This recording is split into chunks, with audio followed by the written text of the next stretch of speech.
Monday morning for the 104.5 The Zone Studios. Good morning. I'm Will Bowling. The Tennessee Titans fall 24-17 yesterday at home to the New York Jets. Will Levis had two more turnovers, including a fumble in the red zone. And Brian Callahan had this to say about the giveaways after the game.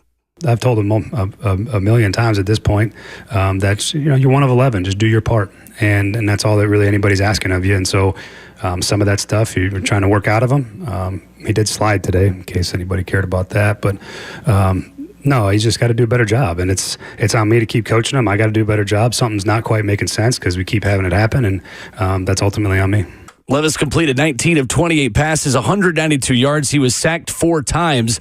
The Titans in this game were able to run the football for 130 yards, unable to get the job done in the second half against the New York Jets. More to come on a Reaction Monday of Ramon, Kayla, and Will, where we take your phone calls throughout the morning. And for all your foundation repair and waterproofing needs, visit USSTN.com. Breaking news at once on your home for the Titans and Vols. This is 104.5 The Zone.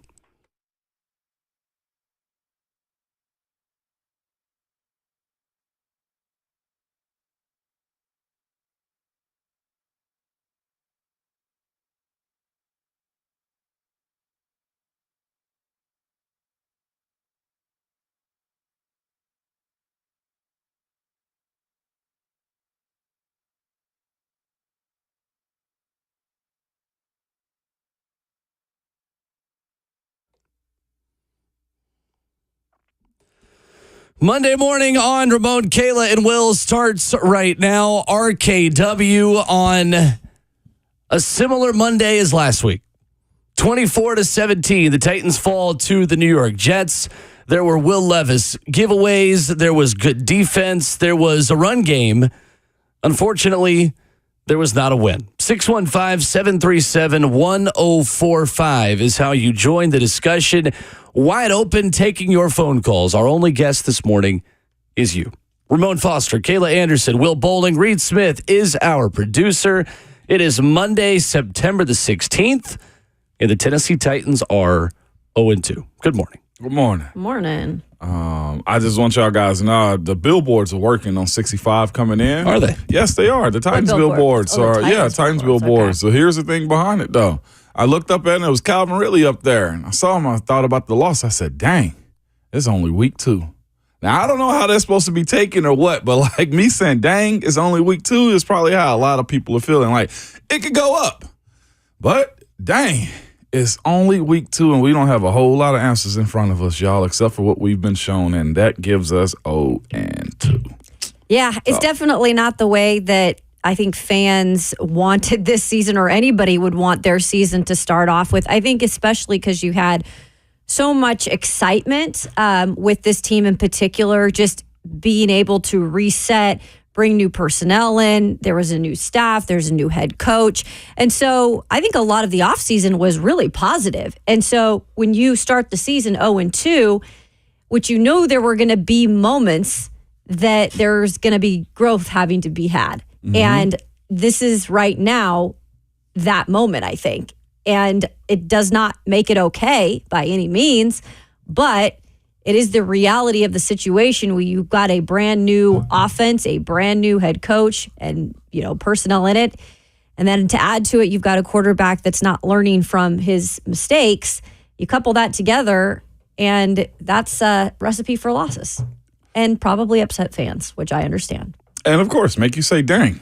Yeah. It's only 2 weeks in. Right. That's all I got, man. The billboard's working. It did make me think about the Titans. Calvin really had a great catch and everything yesterday, but it also gave me a mindset of just, all right, I don't know if we're buckling up or do we need to relax? Yeah. For those asking in the If It Ain't Big chat as well on YouTube, Reed Smith in for Robert Walsh because not only did the Ravens lose, but Burt was there to see them lose. So this was not an impromptu. Burt didn't show up for work and Reed came in. This was a planned absence. This was an excused absence for Robert Walsh. But courtesy of the Baltimore Sun, who talked about their 0-2 Ravens, and this applies to the 0-2 Titans as well. Since the NFL playoffs expanded in 2020, 32 franchises have started the season 0-2. 2 of those teams have made the postseason. The 2022 Bengals and the 2023 Texans, the only two teams to make the playoffs after starting 0-2 since 2020.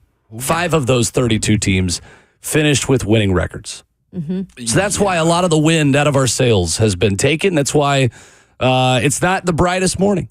Not all hope is gone. Long season, but that's not good. What I will say is the rest of the division, besides the Texans, are also 0-2. So welcome to the club. Anthony Richardson is who he thought he was, thankfully. Yeah, I got one game where he gave me false hope. I'm never going to buy into that again. I know. Shame on me. He got beat by Malik Willis. He's not that guy. He did. Oh, Lord, don't mention that, Will. And their defense is absolute a pile of smoking dog crap. Oh, my gosh. Speaking of the Colts, I say. So, but here's the thing about being 0-2 is a couple teams I'd almost excuse was 3, and that's the Bengals, it's the Rams, and it's the Ravens. Those are the 3 I say, okay, they're still frisky to me. The thing that we're dealing with right here in Nashville is I don't know how frisky this team is with the mistakes that continue to show up. And a lot of unknowns still, right? Just how the offense operates. I feel like we're starting to know a whole lot more than we feel. Well, we know the obvious. Than we said we were going to know, right? And the way yesterday just unfolded, again, there was a lot of hope. There was a lot of ifs, ands, and buts that could have happened in the course of the game. There's a few points that have to be made at some point. Specifically, in my mind, immediately it goes to 18 and 16. I mean, 8 and 16. Okay. 8 and 16. That's Will Levis and Traylon Burks. I can forgive, and I know we'll go deeper into it. I can forgive interceptions. It's part of the game, right? Bad reads happen, bad throws. Heck, an interception can be a tip ball in the air and a big old D lineman grab it, right? It's that. But the issue that we have is reputations here, which is why I said I trust the Bengals, Rams, and the Ravens. It's for this reason. I think the quarterbacks are capable of helping them out. The issue is Traylon's not had a lot of great moments, and neither has Will Levis. So that's why that interception yesterday sucked.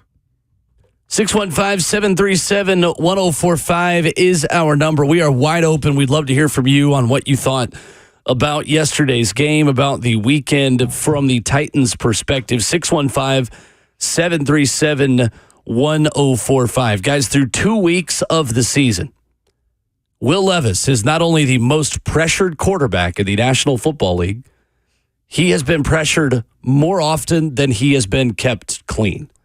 53% of the time that Will Levis has dropped back to pass, he has been pressured. Guys, I knew the offensive line would take a few weeks, but it's been worse, I think, than people in that building thought that it was going to be to start the season.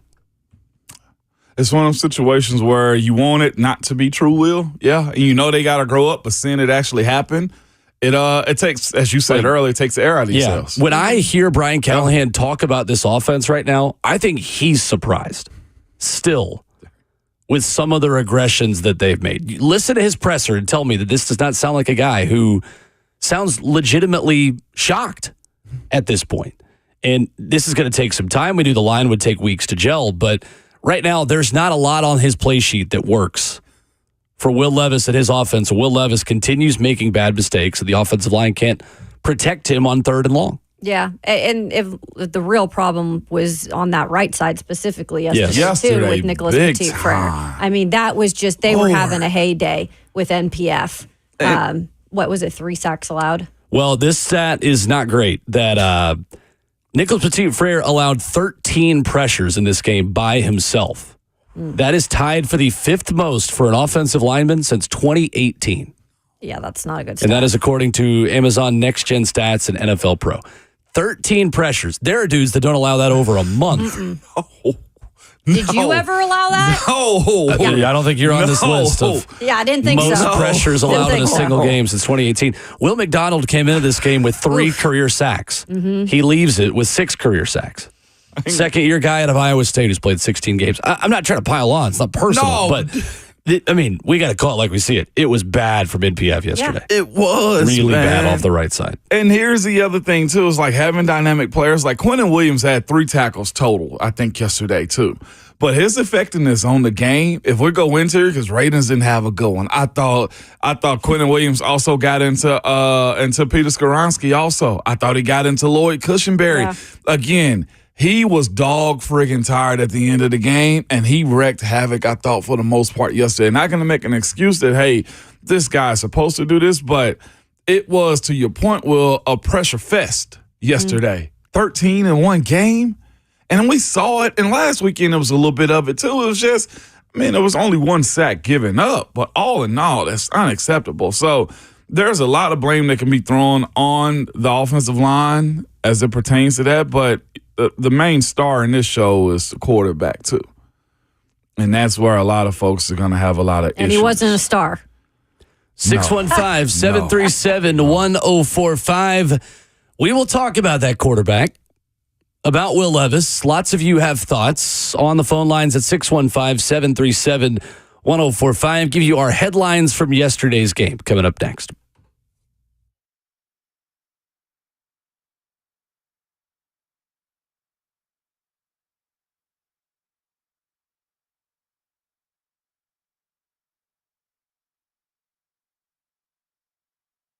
It's Ramon Foster here for Wesley Mortgage, man. Letting you know a lot of the good things with Wesley Mortgage starts with the owner, Chuck McDowell, man, who's a local Nashville native. I'm sure you see him around all the time. He cares about this community and is always proud to serve it. Chuck, he reinvests in the people and the place that make Nashville such a wonderful place. So while other mortgage companies are downsizing, Chuck McDowell and the Wesley Mortgage team are rapidly expanding in Nashville, keeping people working in a career that they love, and they love to have you join their team. Chuck and the leadership team at Wesley Mortgage have a support system in place to help you succeed in the mortgage business, ensuring your loans close on time, making sure you get paid, giving you back the time to build your business, and bring back the fun to the mortgage profession. They'll have unique networking opportunities with the Tennessee Titans and the Music City Grand Prix, so they make closing deals and building relationships fun again. So if you're in the mortgage industry and you're tired of the grind, tired of the pressure, and just tired of micromanaging everything to make sure your clients get handled correctly, then you owe it to yourself to go to whywesley.com.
What's up, guys? Bert and Ramon for North Point Roofing Systems. When you need somebody you trust on your roof, don't call a Chuck in a truck. You need to call North Point Roofing Systems. North Point Roofing Systems are so good at what they do, Bert. They don't even have to set foot on your roof. With the latest in drone technology, yes, drone technology, no need to risk someone doing even more damage to your roof trying to assess it. Couple that with their GAF Master Elite certification. There's no reason not to give them a shot. With service from Southern Kentucky all the way to Northern Alabama and everything in between. For more info, you need to go to northpointroofingsystems.com.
Ridley wide to the right.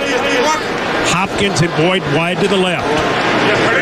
Boyd motions right. Levis to throw it. Stepping up. Firing deep downfield. Going to give Ridley a chance, and it is caught! Caught! Touchdown! Titans! Miraculous! Yes! There was the big touchdown throw yesterday. Will Levis to Calvin Ridley. Unfortunately, not enough. As the Titans fall to the New York Jets 24-17 on your phone calls throughout the morning at 615-737-1045 here on RKW. Guys, your Sunday Titans headline is what? Home opener spoiled by same mistakes, because that's pretty much what it was. Same mistakes plaguing this team, whether it be Will Levis making another boneheaded, pass out of his hands, and that this time pointed to the fumble instead of an interception, which is just as bad because it was actually in scoring red zone territory. And this team, by the way, could have gone up even more on this Jets team in the first half if it weren't for some of those mistakes. And then again, the blocked punt in the second half of this game, where they seem to always they've been coming out of the gate slow offensively in the second half. And then you have something like that happen. And I know they bounced back with a touchdown later. But again, special teams, Stonehouse is hanging on by a thread. And I know Buck Rising tweeted out something from you that he heard, that you said he was visibly upset on the sideline. And hell, I would be too if I think I'm going to lose my leg again in back-to-back weeks where I'm feeling like I'm having PTSD. But yeah, Ramon, I could even imagine being Stoney in that situation. He was livid in that moment right there. He was beyond livid in that moment. I have more context to that too, and I'll get to you guys on that in a little bit. But he was highly upset. Like, if you guys seen him on the sideline, super chill. But he's a cool dude, right? Always smiling. He is always real chill for the most part. He had a moment yesterday, and rightfully so. My headline, though, is this simple. I'm actually stealing this one from somebody, and it's from Coach Callahan. What the bleep are you doing? Yeah, right? That's my headline right now. That's a good one. Yeah, what the bleep are you doing? Put it across newspapers, sell it, it'll sell out. Kalis is one of those collector's items too at this point. So, I mean, it was circling the internet. He's made two statements in the last 2 weeks about his quarterback in general that have circled the internet and caught fire, and rightfully so. That one put across the newspaper headline. Deja vu all over again. 100% on the same road. And Keith Bullock, I thought, had a good tweet about this yesterday and said, the good thing is all the mistakes are correctable. Unfortunately, they have been the same two mistakes back-to-back weeks. I don't know whether that's a good thing or a bad thing at this point, guys. No, that's a bad thing, Will. Yeah, that's what I thought. That's a bad thing, the fact that it's the same issues over and over. I lost faith in Will Levis yesterday. I lost a lot of faith in Will Levis yesterday because I expected him to come back and not make the boneheaded, stupid hero ball mistake again. Mm-hmm. And it wasn't just that either. It's missing an open Calvin Ridley in the red zone in a goal-to-go situation with under 30 seconds left in that football game. It's holding on to the ball for too long. It's not processing information quickly enough. It's taking a sack in the first half that PFF credited to him and not to an offensive lineman. It's a quarterback right now who's not showing me the jump that I wanted to see in the first 2 weeks. And I don't think we need to run from the fact that Will Levis has not lived up to our expectations so far. And that is independent of how badly the offensive line has played. He has not been good. He did not do enough to win that game yesterday. What about the folks that say he hadn't played a full 17 yet? Doesn't matter. Well, he's now played 11, and the mistakes, unfortunately, he's made in the past 2 weeks, those are things that were totally preventative. And I don't think we'd be having this conversation if those weren't two things that happened. Yeah. So it's like, I don't know if I buy that, because was he doing this in the first 9 games? I agree. Of his career? No. And he's had 2 off seasons. Like all the people who, I got so many tweets yesterday of like, well, what did Josh Allen do in his 11th start? Yeah, Josh Allen had 1 off season, though, to prepare for those 11 starts. Will Levis has had 2 full off seasons, including a quarterback head coach that they brought in to coach him. Yeah, and the other part, too, to your point about the Josh Allen was also a top 10 pick. So there's also that. There's a separator between the first and the second, and especially at the quarterback position. Just like right now, we can be, this fan base is going to be upset as hell as it pertains to Bryce Young and Carolina, right? Their fan base is not feeling really good about him, but you know what Carolina has? They got a fifth-year option. They ain't got to figure it out right now. Like, he can be bad still, but, like, he's still theirs because he's the number 1 overall pick. There's a difference between him and Will Levis, and they may be playing wrong. But you got more time with him. You don't have that much time with Will Levis. And that's the thing we've been saying in this entire offseason is Will Levis doesn't have that much time. And this team has done a lot of things around him to help him be better. And it's not the fact that he's not using, the issue with him is he's not using the things around him to make him better. That's the biggest issue. And yes, I know it. The O-line wasn't great yesterday at all. And again, we can always talk about what the play calling is, but here's the thing. The coach and all those guys in the O-line got more grace than Will Levis does at this point, because if you got a good quarterback, guess what? You got an opportunity to win. The reason Aaron Rodgers has never been 0-2 in his career as a starter is because he's that good. We also got to acknowledge that, too. Like, the never is because there's one main entity in this whole conversation, and that's Aaron Rodgers is that good. He helped his franchise win football games. You can't say that so far about 8. I agree.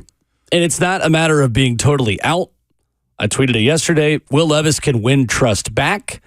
It's not time to give up, and it's not near time for Mason Rudolph yet. However, I think it is fair to say that a lot of us have less faith in Will Levis today than we did when the season started. I do want to pose a question, though, and I thought about it yesterday, and I'm not saying it would have been something they needed to do yesterday, but at what point, if we see a same type of mistake from Will Levis next weekend at home, do you just sit him for a series to make a point? I know that he was yelled at on the sideline, but at what point do you have to sit his down and say, you're going to be benched because you just made another boneheaded mistake? At what point, if you're Brian Callahan, do you at least bench him for a series? And I'm dead serious about this. See, my thing is this. I think there's already, I like to use the old train reference, okay? The coal train one. I think there's already fire probably been thrown into the furnace on the train, the old school steam train. Yeah, if it's me right now, I got my shovelers throwing coal into the furnace already. Like, we're warming that bad boy up. That's just me. So if he shovel passes another ball to the defense, are you putting in Mason Rudolph on the next round? I think for a series at least, yeah. Oh, yeah. What's the attachment? That's my biggest. What's the actual attachment to Will Levis at this point? I mean, guaranteed money? No. I mean, you know how many guys have been put up on a billboard across NFL cities? I think the attachment is he could be the guy long term. Mason Rudolph, I'd be very surprised if he could become the guy long term. So you give him every opportunity to become the guy. But it is still a great question. I mean, it is a great question. My thing is, if Mason goes in and does well, can you put him back? That's the issue that you have to run into. Let me ask. Oh, okay. You got to be really sure. I'm going to remove myself because, again, I played in block for Mason, so I don't want the crowd to be like, you're biased, all right? But here's the thing. Does Mason Rudolph, from y'all's perspective, in your minds, from what you've seen, does he make these mistakes? No. Well, let's take it a step further. If Mason Rudolph had started these 2 games, are the Titans 2-0 right now? That's a great question. That's why I posed the fact that I was thinking about it even the game yesterday after that stupid mistake again. Because how much does yelling or sitting your court? I mean, Brian Callahan's doing everything he can.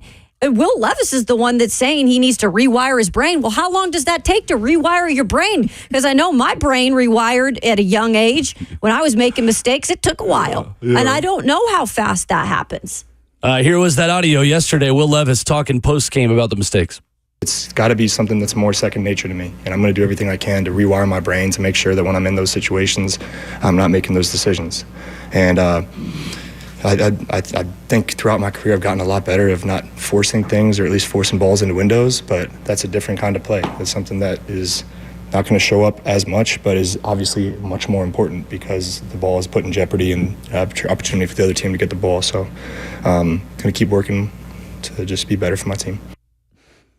I think it's a really interesting comment from Will that we can get more into as the show goes on, but it is concerning that he feels like he's got to still rewire his brain 2 weeks into the season. 615-737-1045.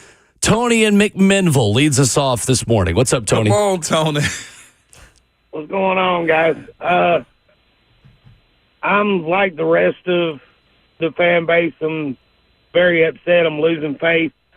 But I think I got a way to fix it. I think Miss Amy and Rand and all the coaches need to sit down gently and quietly with Will Levis and explain to him that he is not a rugby player. Okay, we don't pitch the ball like that. I don't know. I was astonished the first time he did it and just completely flabbergasted the second time he did it.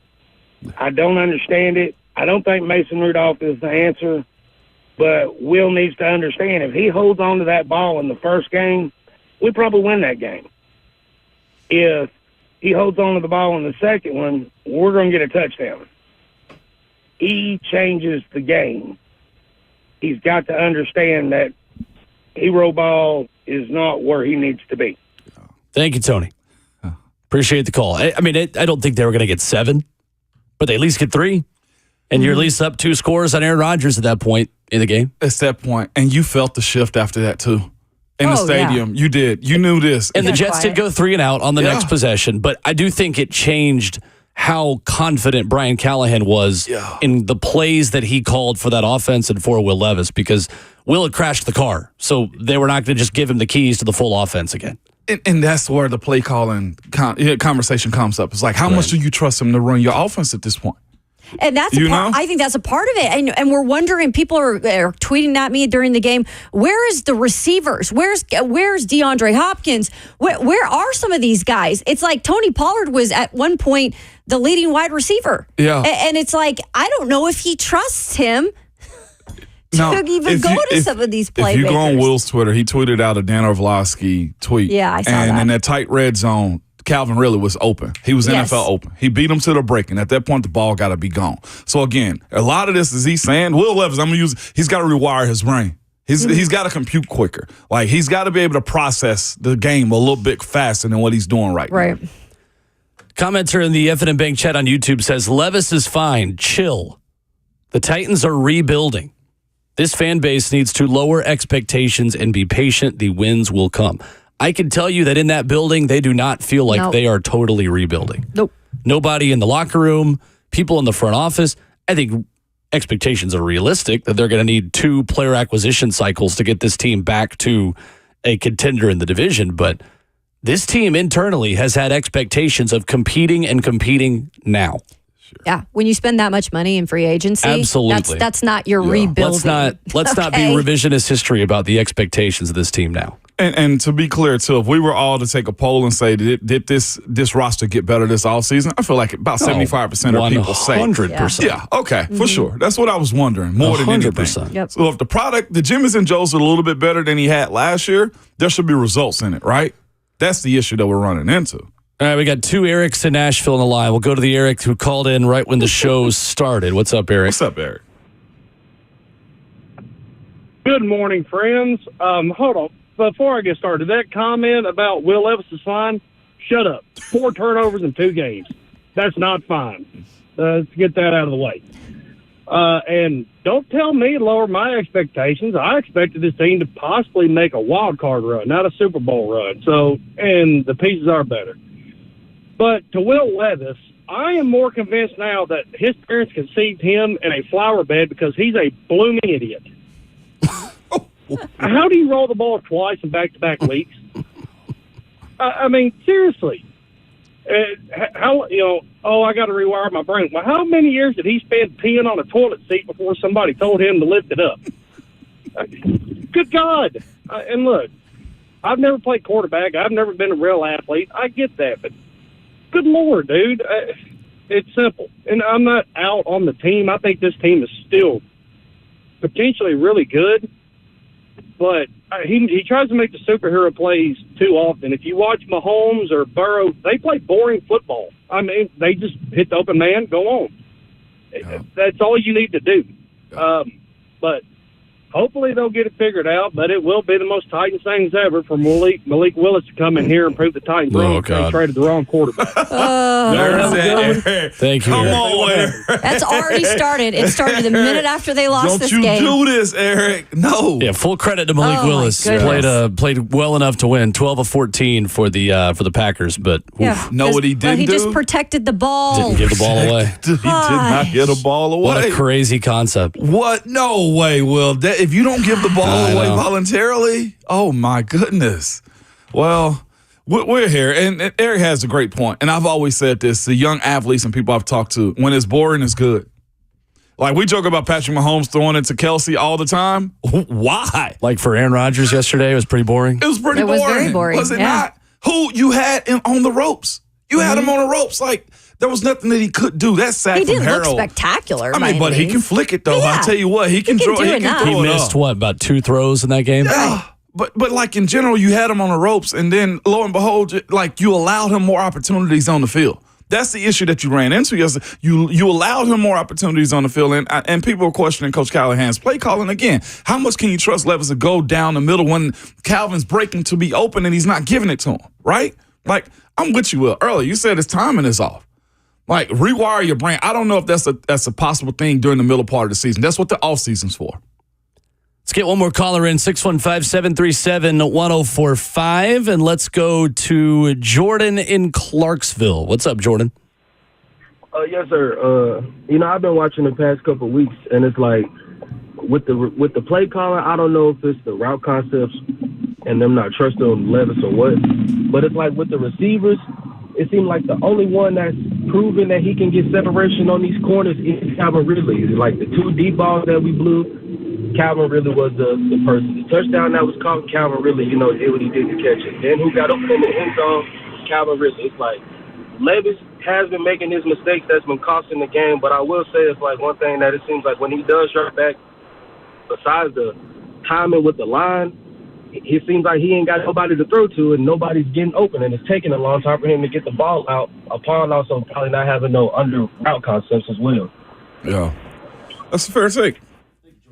That's a fair take right there. But here's the thing: when he has nowhere to go with the ball, just don't throw it in a bad situation right there. He was lucky yesterday too. That linebacker didn't turn around because he hit him in the back shoulder. Yeah. And again, I think the ball was a little bit behind. I couldn't see it from my angle on the sideline, but like the ball was behind him when he hit the linebacker, could have popped up for an interception. Mm-hmm. There's a lot I think that has to be unfolded. Again, who was that intended for? I can't remember. I think it was Tyler Boyd. Okay, yeah, because it hit his back. Yeah. Like it just went boing. And here's the thing too, Callahan is figuring out to play calling with Lil Evans, the Florida game. I think there's an aspect of that too that has to be figured out for him. Like his processing got to be sped up. But here's the thing, you got to be able to deliver the ball in moments like as fast as possible for this offense. And I don't think we're seeing that be as crisp as it should be as it pertains to this offense. And I see folks bringing up running the ball on 1st and 10. The best way to settle this team down is to be able to establish a run game. The run sets up the pass. That's the issue that you're running into also. And the last 2 weeks, you've gone against some really good run defensive teams. Two really good defensive teams at that. 615-737-1045. Again, via Next Gen Stats yesterday, the Jets pass rush generated pressure on 60% of dropbacks. That is the highest by a defense since week 13 of last year. They had 11 players generate at least 1 pressure, including 4 players who had 4 pressures or more. Jermaine Johnson and Will McDonald led the team with 5 pressures apiece, and Johnson likely had a season-ending injury yesterday with an Achilles non-contact. He didn't even play the whole game. Nicholas Petit-Frere allowed 13 pressures. That is tied for 5th most in a game by an offensive lineman since 2018. For perspective, Andre Dillard never had a game with more than 7 pressures allowed last season. 615-737-1045. More of your Titans thoughts on a Reaction Monday are next.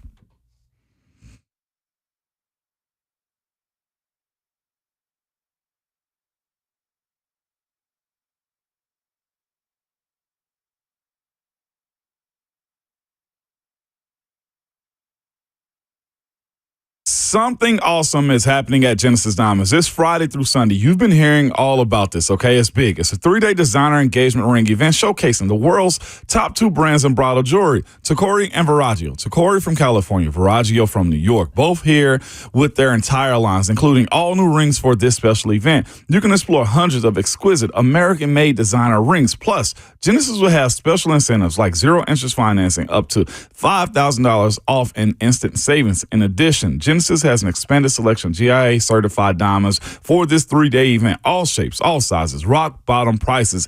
This is the best of the best. Every Tacori ring is handcrafted by master artisans with exceptional quality, and every Verragio ring is made by hand with unmatched attention to detail.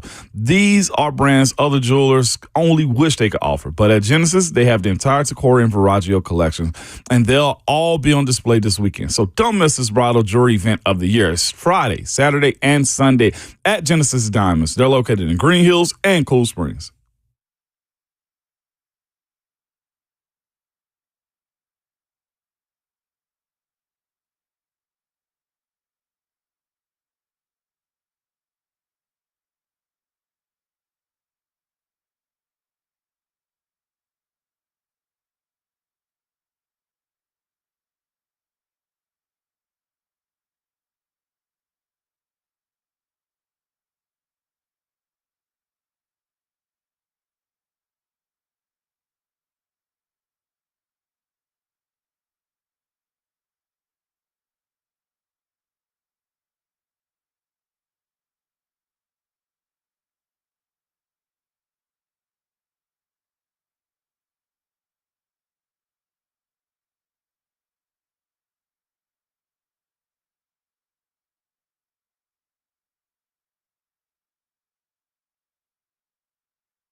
What a great NFL weekend, and we are rolling into this weekend of games, and you know the action starts early, of course, on Thursday nights, and we have another chance for you to start the season with a big return on FanDuel, America's #1 sportsbook.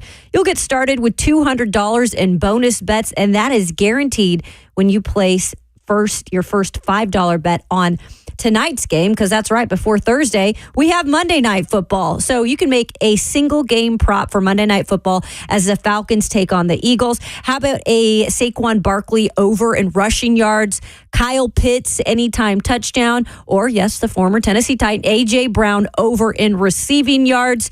You pick one and you can win big. Just visit FanDuel.com/Kayla.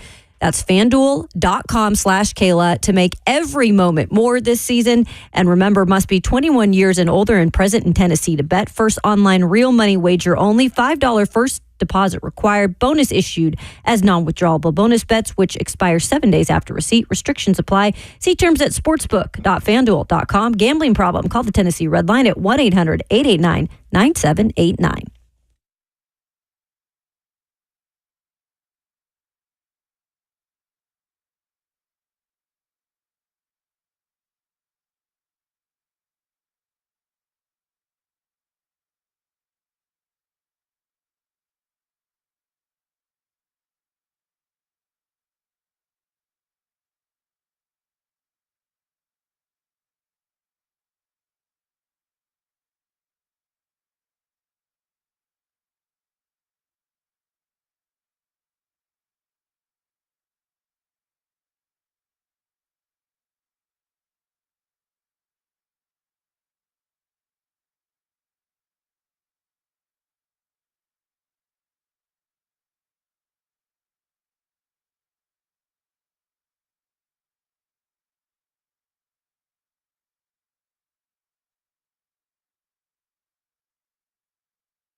Monday morning, rapid fire on the phones. Reaction Monday on RKW. Ramon Foster, Kayla Anderson, Will Bowling, 615-737-1045. We've had one Eric in Nashville. Let's go to another. Eric next up. What's up, Eric? Hey, guys. I didn't think I'd be calling it this morning. I thought I'd be on my job. I'm still waiting on the background check, and it's so frustrating. It has been almost 2 weeks, and I talked to a guy who recently got a job. He said he had to wait 2 weeks for the background check. What in the world? Okay. So you're okay, though, Eric. You're going to check out, I'm right? okay. Yeah. I don't have no criminal record, but it's just frustrating. I want to be at work. Yeah, and also, guys, I was at the game yesterday, guys. I'll tell you what, it was an experience to get there and to leave the stadium. Our church is nearby. It took me 45 minutes to get to walk through the stadium, get through the crowd, and get to my seat. And then leaving, guys. Also, I got to give a shout-out to Brett Ryan and to Dave McGinnis. They were instrumental in me getting my season tickets, but here was what was wild. After the last pass, the play was over, I started to go out of the stadium. I was going and was leaving. I had to turn around and go back. I realized I left my bag at my season tickets there, so if I left the stadium, I would have been in serious trouble. But I got it back. And then leaving the stadium, the crowd stopped, and we were standing there. Nobody was moving, just the Titans fans for like 5 minutes because of all the stuff. It was nuts. But anyway, guys, as far as the game goes, guys, I tell you what, I'm not totally out on Will Levis. I definitely get it, and certainly he deserves the criticism, and he deserves to be chewed out. But I will say this, guys, on the next play where the interception happened, I got to say, Traylon Burks, you got to fight for the ball. That ball was in his hand, and the fact that he let the ball get stolen from by the defender, I was disappointed in that. Also got to give props to Will Levis for the touchdown pass. Beautiful touchdown pass to Kevin Ridley, so I got to give him credit for that. But, guys, here's my comment also on the block punts. Here's the thing. Somebody made the point a caller did yesterday. I've forgotten about this. That's 4 times in 3 games that Ryan Stonehouse has had punts blocked where he got killed, and I understand it's frustrating, and he should be upset. But I also heard the comment on the post-game show, guys, yesterday that the commentators were saying you also have to blame Rand Carthon and Brian Callahan for our special teams because they cut guys that could have been instrumental. They were good special teams guys that could have helped out on those situations. I did not know that. And find that out on the post-game show that was brought up. I mean, it makes you think, guys, and hopefully they'll get all this stuff corrected. Guys, tighten up. Let's go, and we'll talk again soon. Thank you, Eric. That's funny, Eric, because Slay actually tweeted out that during the game, and I immediately responded with, remember how much Callahan endorsed Hassan Haskins this offseason for being the really good special teams player, the better special teams player. And it is a point. Did they let go of some more key special teams guys to maybe more satisfy the offensive side? we don't know. We'll see how that plays out, but it is a point to be brought up for sure. I think you got to look more at Colt Anderson, the special teams coach, more so than front office on this one. Yeah, I do. Because in what way? They're the only teams in the last 12 years to have punts blocked back-to-back weeks. I mean, everybody's accountable when you do something that's not happening in 12 years. The way I look at that is in the coach world, either you're coaching it or you're allowing it. And that's 2 weeks that you had two spots, the right guard spot last week and the right tackle spot, I think, with Julius Chestnut this week. And I'll say this, Julius Chestnut, I think, had a better special teams preseason than Hassan Haskins, is my opinion. But either you're coaching it or you're allowing Brian Callahan it. saying Yeah, no problem. But you're coaching it or you're allowing it as it pertains to these last two blocks. And I was trying to figure out what Stonehouse was talking about when he came over and held up 6 on the sideline. Y'all, it was a 6-man rush. They were in punt return. The Jets were. They weren't even trying to block it yesterday. That's why Stoney was so ticked off. There was a 6-man rush. So either you're coaching it or you're allowing it, or you got to fire somebody. Yeah, it's not good. Whether it's the player that can't comprehend it and pick it up or what, but somebody losing the spot this week. Joe in Hermitage is next, 615-737-1045. Hey, Joe. Hey, what's going on, guys? Well, I'm not Juliet now, but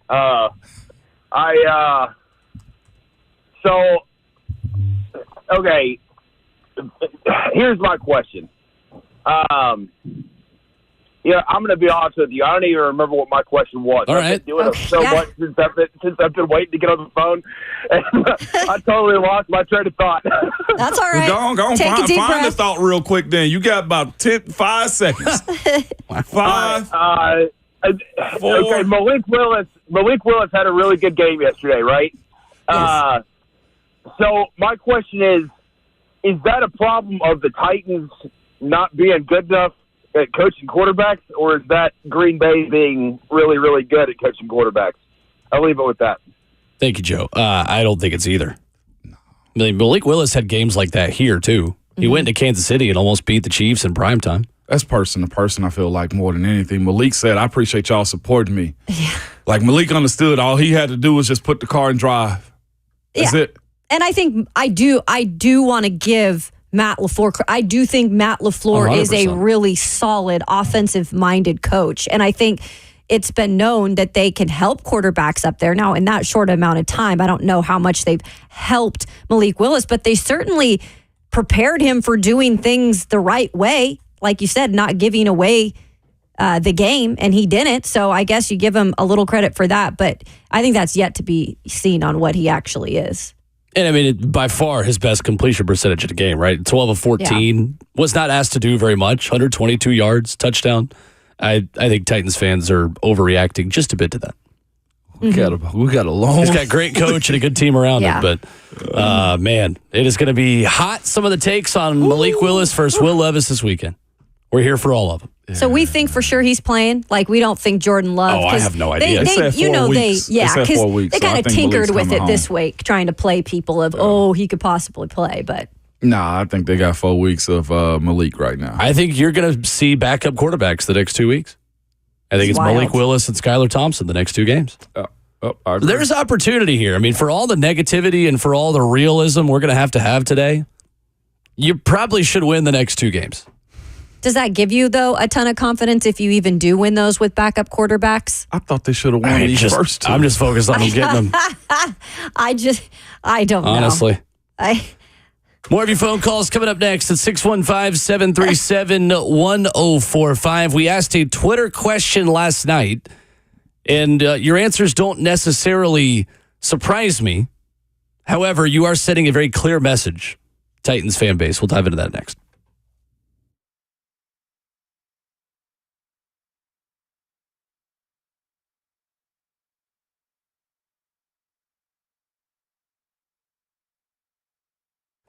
Hey, what's going on? It's Will Bowling. Tennessee Orthopedic Alliance was established in 1926. It is the largest and most comprehensive orthopedic practice in Tennessee. Tennessee Orthopedic Alliance, they're the leading experts in sports medicine and performance. They're also team physicians for NFL, college, and high school athletes across Tennessee. Whether you're high school football, whether you're volleyball, or a professional athlete. These are the folks who take care of you, get you healthy, and keep you healthy as well. They provide sports medicine coverage to more high school and college sports teams than any orthopedic group in the state of Tennessee.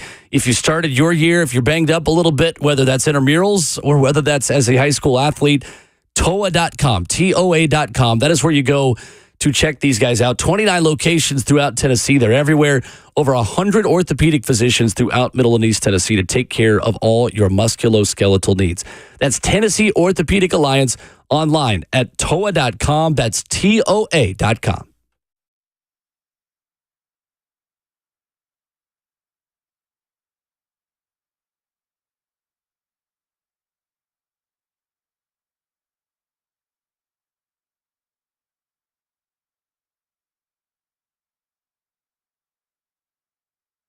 It's Ramon and Kayla here for Window Nation, man, where you can buy 2 windows, get 2 windows free, plus pay nothing with no interest for 2 full years. Also, did you know that most of your home's cold AC probably left your house this summer through those old windows that you have? If you have old, inefficient windows, Kayla, they may be costing you hundreds of dollars a year in energy. So with this nicer weather on the way, it's a great time to replace those old, inefficient windows with energy-efficient windows from Window Nation. That is right, Ramon, and you can trust us. You can trust over their 33,000 five-star reviews on Google. You can also trust their thousands of customers. One of their customers in particular, Albert, says great value, great product, and great customer service. He highly recommends our friends from Window Nation, and they do it the right way the first time. 96% of the windows installed require no follow-up service, and Window Nation's professional installation teams, they have over 10 years of experience. So you know it is getting done the right way. Like Ramon said, great thing that they've got going on right now. Buy 2 windows, get 2 free, plus no down payment, no interest for 24 months. You can get in on that now at windownation.com or simply give them a call at 866-90Nation.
Good morning for the 104.5 The Zone Studios. It is 7:01. I'm Will Boulding. The Titans fell to 0-2 yesterday with a 24-17 loss to the New York Jets. And Braylon Allen, the NFL's youngest player, ran for a 20-yard touchdown with 4:31 left to put Aaron Rodgers and the Jets ahead as they get their first win of the season. Will Levis had 2 more turnovers, including a fumble in the red zone. And Brian Callahan, after the game, had this to say. Kind of the same story as the last one. You know, we had a solid first half, and then we lose a turnover battle 2-0. We give up another block punt. We haven't got a turnover yet on defense, and we go 5 3-and-outs on offense. That's on me. I can't let that happen. We were okay running the ball. Wasn't great. Wasn't terrible. Defense played well in the first half, and then when we needed a stop, we couldn't get one. That's partially on an offense for not sustaining many drives. So that was difficult to overcome. I thought we played better than last week. But the mistakes were critical. And you lose 2 one-score games, and your turnover margin after 2 games is -4, and you're gonna have a hard time winning. So that's ultimately the name of the game, is protecting the ball and getting it back for us to go score. And we're not doing a good enough job of it as an entire team. For all your foundation repair and waterproofing needs, visit USSTN.com. Breaking news at once on your home for the Titans and Vols. This is 104.5 The Zone.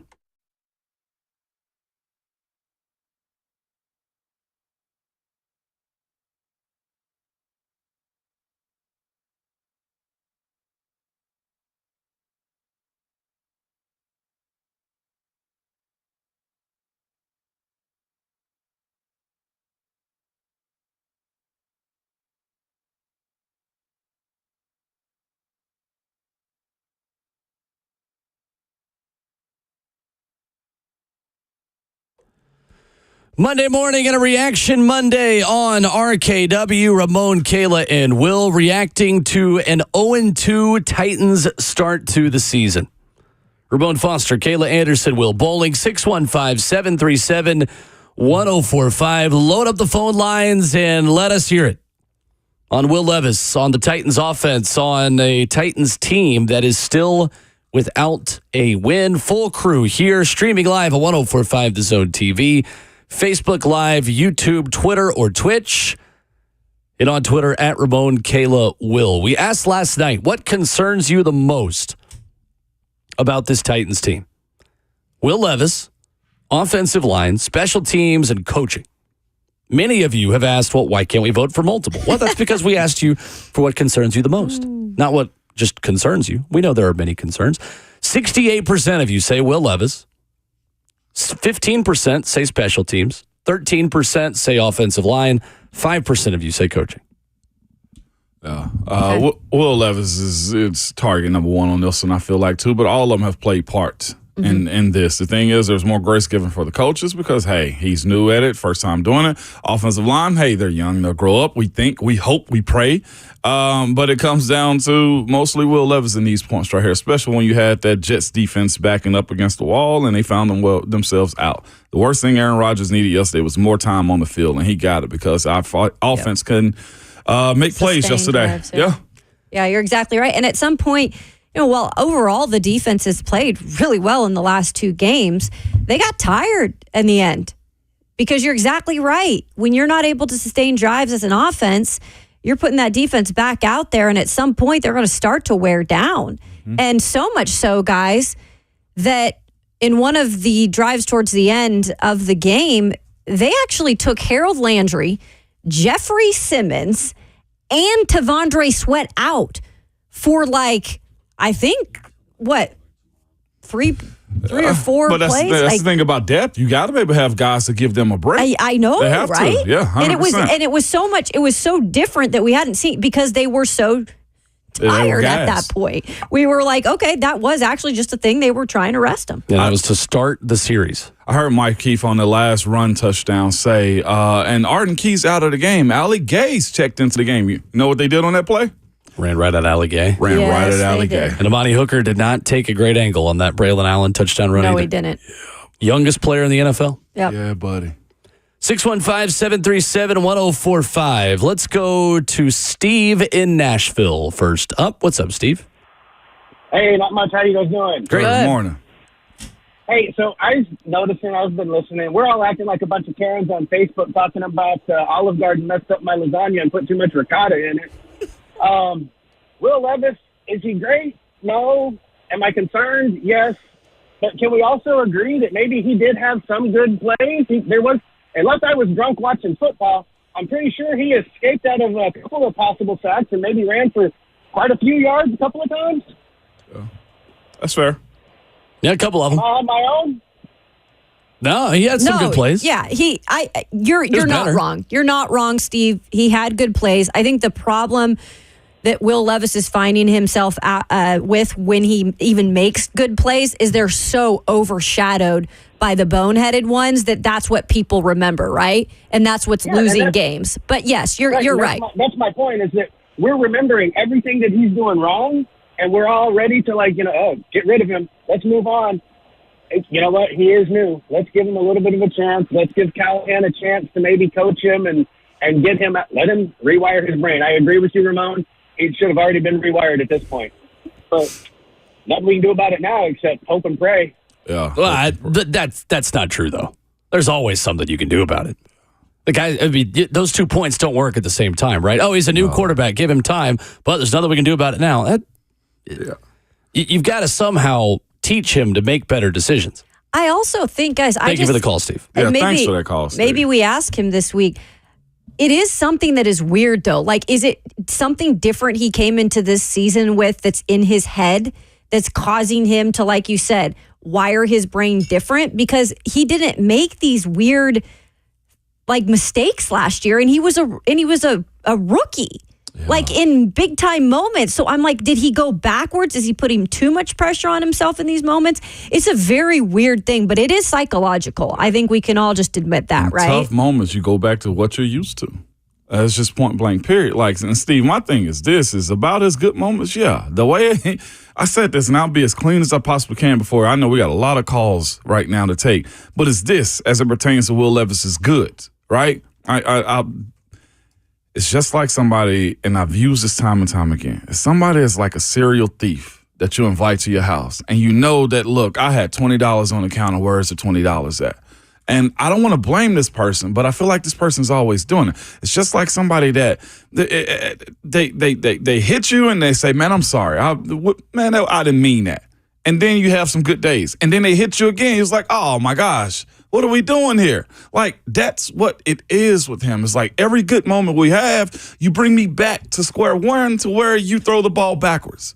And that's the problem is, yes, I can celebrate the goods, but I'd be a fool if I believe you've changed. That's the issue that you have. That's just as clean as I can say it. I think the expectations for this team have forced Will Levis to do more this year than he was last year. I think it's clear. I think last year he looked like a guy that was taking it game by game, learning the offense, getting his feet wet in the NFL. Now he looks like a guy who's been doing commercials, who's been on a PR campaign of I'm the franchise quarterback of a team that has expectations. And I think he has not handled the pressure of the moment and the expectations very well.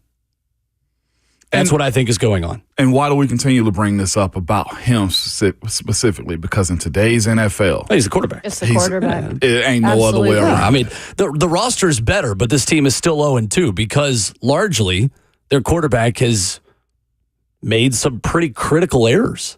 I'll throw special teams in there too. These last 2 weeks have been cheeks. Sure. Yeah, cheeks. Definitely. And I think you were mentioning just the quarterback, like that every quarterback is the face of their franchise and they're going to get most of the blame, especially to start the season when all these teams are trying to find out a lot about themselves.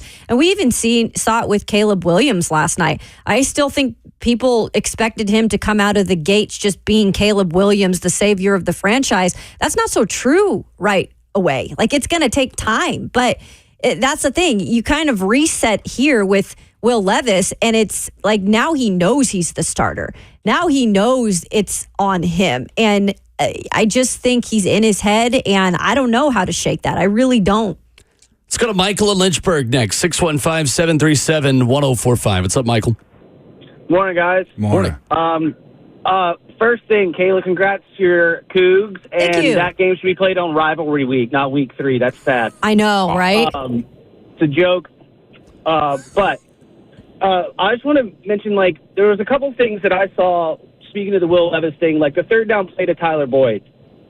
I feel like he had seen that during the weekend film.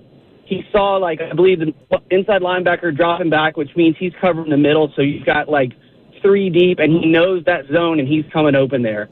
And I feel like the bonehead plays come from, I haven't recognized this, and like you just spoke to, the pressure of being the guy, and then he panics. And so I feel like maybe it's on Mason Rudolph to tape that guy's eyeballs open and stick him in front of film until he is comfortable with everything. Oh, goodness. Yeah, but if I'm Mason, I'm plotting on him too, okay? That's all, Michael. I'm plotting on him plotting too. on him. Yes, I have to. 615-737-1045. More of your calls on Will Levis on the Titans. We'll hear from Brian Callahan talking about the confidence he still has in his quarterback. And Will Levis's very interesting comment after the game yesterday. We'll play that for you next.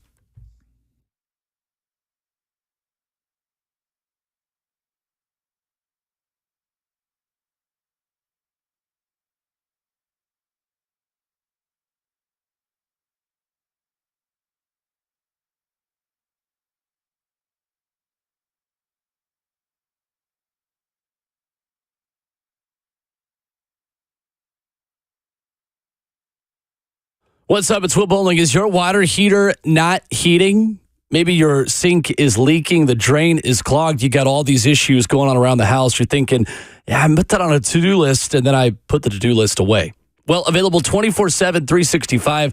Our expert friends at Lee Company have you covered for all of your plumbing needs. And right now, you can enjoy $20 off a plumbing service call for a limited time. The phone number, 615-567-1000. Contact Lee Company today there, 615-567-1000 or leecompany.com for an appointment to take care of your home's plumbing from top to bottom. I trust these guys because they have been trusted here in this area for 80 years. And the good thing, they're available 24/7, 365. And you got an issue, they're going to be there. They're going to take care of it. They're going to do it quickly and efficiently. Get $20 off your next plumbing service call at leecompany.com, 615-567-1000. That's Lee Company. All you need.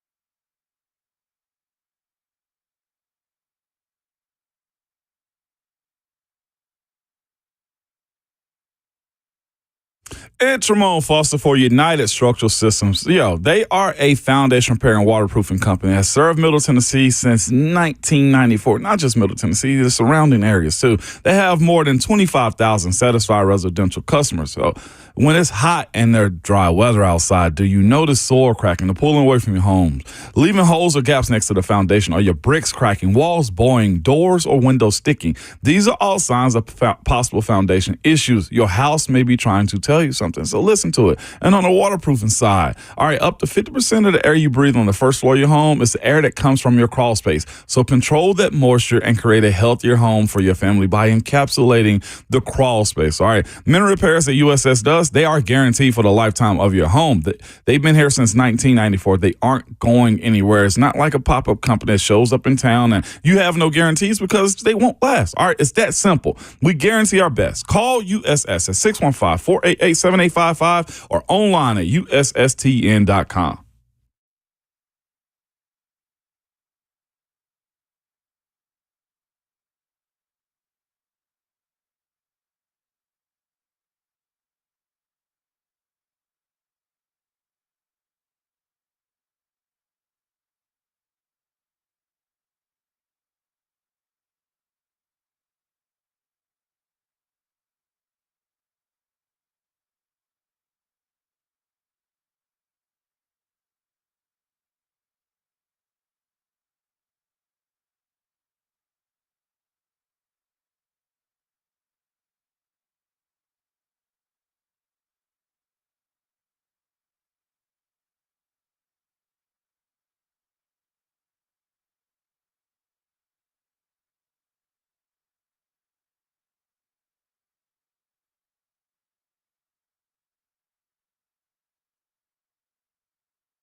Levis with Spears on his left hip. Levis takes the snap. Looks, has it break down, flips it backwards to Pollard. That's a fumble. And the Jets have picked it up with Williams. And the Jets get on it at the 16. The Titans waste a red zone opportunity. Reaction Monday at RKW. Ramon, Kayla, and Will. Ramon Foster, Kayla Anderson, Will Bowling. Second straight week. Second verse, same as the first. For Will Levis, giving away the football. Here's this on Twitter from Maddie, who says, trade Levis for a new vending machine for the locker room, play Mason Rudolph, and bring on Arch Manning on the new Titan Stadium, and let's turn this ship around. It's all your fault, Will Levis. It's all your fault. Yeah, man. Oh, he tied some, Predators into that too? I don't know if we need a backup college quarterback, respectfully, even though Arch Manning probably would start for, 115 of the 135 FBS teams, however many it is. He keep running over 20 miles per hour. Yeah. I mean, he might. We'll get, he said on Twitter he had his mom's jeans, not his dad's on that one. Well, as always, if you're new to the show, Mondays are Titans Reaction Days. Tomorrow we will talk lots of college football. Yes. Cover that and cover the 3 touchdowns that Tennessee scored this morning already on Kent State once again. But we go back to the phones because Will Levis is a big topic of conversation this morning. Mike in Cleveland always has thoughts. He always has a horn to begin his segment with us. Good morning, Mike. I ain't blowing the horn. Oh, no. Oh, all right. It's gotten that bad. It's just week 2. It's a sad day in Nashville when Mike in Cleveland's horn is not blowing up there from Ohio. Oof. Yeah, dog. I can't even do it. What am I blowing it for? You dig? I'm not about to get flipped off for this poor example of Titans football. But no, what I want to say is, like the last caller, that one caller that said there's some good stuff that Levis is doing. We see the good stuff, but yeah, it's overshadowed by these stupid hero ball. Will, you was correct in calling it hero ball. Because he got to stop this. This is just ridiculous. But it's some pieces. Some glimpses that we see every now and again. That's like they can turn it around. I think a lot of it is all of our expectations this offseason. We overhyped. I think we overhyped Bill Callahan and what he was gonna come in and do with his offensive line. I think we overhyped Coach Callahan, the son, and just we finally got an offensive-minded coach, and we thought our offense was finally going to be what a lot of us been waiting on, and now we just got to deal with reality, take a seat back, and just let these cats figure it out. The other thing I really want to say is this stuff about Malik Willis. Y'all gotta. What Ice Cube say? LIG it. Let it go. Yes. Please. Thank you. Just let Malik Willis stuff go. Because let's be true. If Malik Willis was on this team, would we still be 0-2? Maybe, maybe not. Here's the key factor with Malik Willis in Green Bay, Matt LaFleur. Matt LaFleur is a more experienced coach. He could go out there and change that offense to fit Malik Willis. Can we say that about Callahan yet? Honestly, don't think so. Because the second half adjustments is looking real bleak also. So I think this whole team, from coaching to the players, is still trying to figure out who they are, what they got, and what they do best. And this is just going to take a little bit more time than we expected dealing with this offseason. That's it. That's all I got. I give you one horn. There you go. That was weak horn, too. That was. Mike in Cleveland. This was Will Levis yesterday talking to the media post-game about rewiring his brain. It's got to be something that's more second nature to me, and I'm going to do everything I can to rewire my brain to make sure that when I'm in those situations, I'm not making those decisions. And I think throughout my career I've gotten a lot better of not forcing things, or at least forcing balls into windows, but that's a different kind of play. It's something that is not going to show up as much, but is obviously much more important because the ball is put in jeopardy and opportunity for the other team to get the ball. So going to keep working to just be better for my team. How much has your belief level in Will Levis as the quarterback of the Tennessee Titans changed over the last 2 weeks? First of all, I wanted to mention in that presser, just to set the tone, he was visibly upset when he took the podium. Like, you can hear it in his way he's answering. Like, this guy is feeling it. And if whether he wants to say it or not, that he's still confident, like, he's lost some confidence, I think. Yeah. And I think that's the thing that I look at. I can't really base like a ton on 2 games, but at the same time, I can when he's making the same mistakes. Because at that point, when I see you're making the same mistakes, you seem to be in your head, and you're saying you're in your head because you're saying I need to rewire my brain. And when he said that, I actually looked at a couple of the media members around me and thought, did he just say that? I think that's what worries me a little bit, and it can be fixed. You're right. It can be. But I am not feeling great after 2 games because I feel like it's a mental thing, and sometimes those are the hardest things to get past when you're a quarterback. My level of confidence was probably about a 2.5 and 3.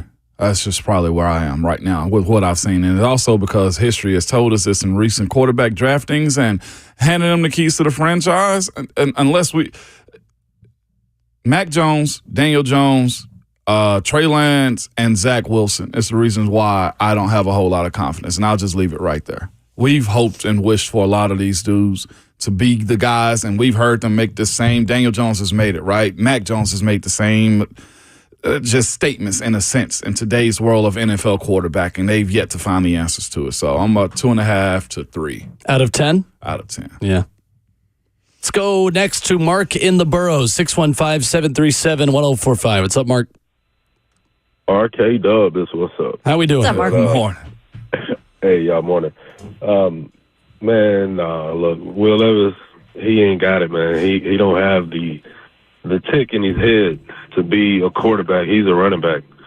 Or something. Like a tight end as a wide receiver or something, but he ain't no quarterback. Like, he didn't play growing up in high school, he said. I think he actually played linebacker or something like that. But, he just don't have it. He don't have it.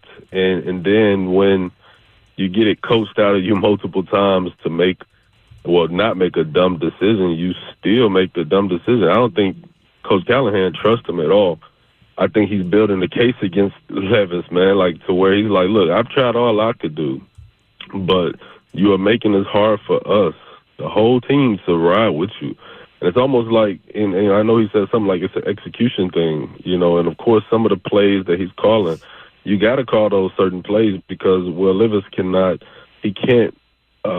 articulate the whole playbook, if that makes sense. He can't run the whole playbook without making a mistake or taking a sack on his own or making a bonehead play. So I don't have faith in Will Levis at all. I told y'all a couple of weeks ago when I called that I think, just from watching the training camps, that I think Mason Rudolph was actually a better passer and more accurate. This is Mark from the Borough, so I call once a week probably, but I told y'all that I think Mason was actually a better quarterback under pressure. I ain't say all the other stuff, but under pressure, I think Mason is better. I hang up. For sure. Thank you, Mark. I will disagree with you on the comment that Rudolph is more accurate and a better passer. He's certainly not a bad option, though, if things continue to trend this direction. At this point, guys, Will Levis has been pressured more than any other quarterback in the league. Mm-hmm. But I don't think that's a valid excuse for some of the mistakes he's made, right? Like, it's not like he's missing reads, trying to do something in the offense that just doesn't work, trying to fit it in a window that's not there. Like, he's turning the ball over by just giving it to the other team now back-to-back weeks. And I know that things were better at times yesterday. However, he still did not have enough good to outweigh the egregious mistake that he made in the red zone. And I think a mistake that took away all confidence that Brian Callahan had in his quarterback. And it's also this, too, is he inherited him. We have to state that. And I'll go a step further before we get back to the calls, too, is this. Where in the last calendar year has Will Levis won consecutive games in a row, had consecutive games of good play, been in a position where he's pulled his teams out of the depths to get them to a dub? And a lot of folks are saying, well, how do you feel like it's – I ain't going to say a lot of folks. I seen in the chat the response to me saying I'm a 2.5 to a 3 on him, and it's for these reasons. Like, there's been a lot of visuals of Will Levis. Will Levis has played a lot of these SEC teams, and a lot of this Tennessee Titans fan base is SEC fans too. And they've seen him at Auburn. They've seen him at Georgia. They've seen him at South Carolina. They've seen him at Tennessee. They've seen him at Vanderbilt do these similar things. So, yes, there's not a lot of fairness that's given to him. But here's the thing. All you ask for in this league is an opportunity.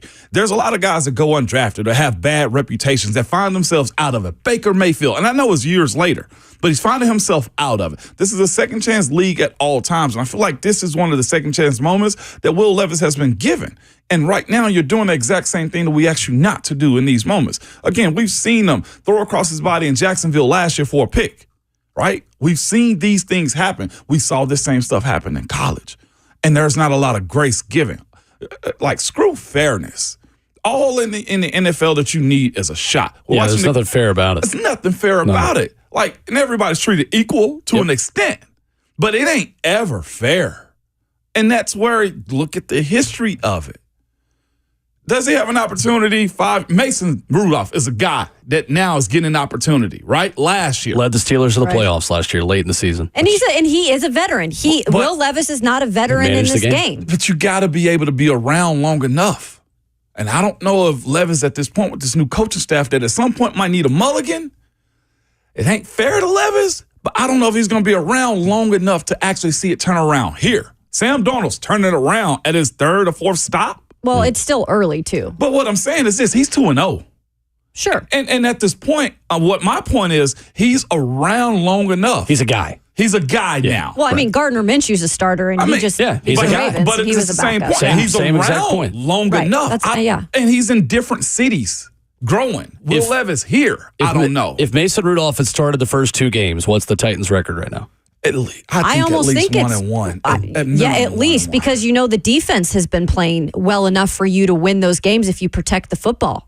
They haven't been doing anything crazy on offense, right? They've ran the ball. So if you put Mason in there, I don't think he makes those two big, huge mistakes. Now special teams, that added to it too, right? Protection. So maybe 1-1. Yep. And Aaron Rodgers did just make some silly, crazy good passes along the sideline. He did. I got to give him that. But here's the other thing, too, you guys. If you're Will Levis, at what point, because you have the teams backing right now, right? That was last week. I'm curious as to what it will be like this week after this loss and those same mistakes.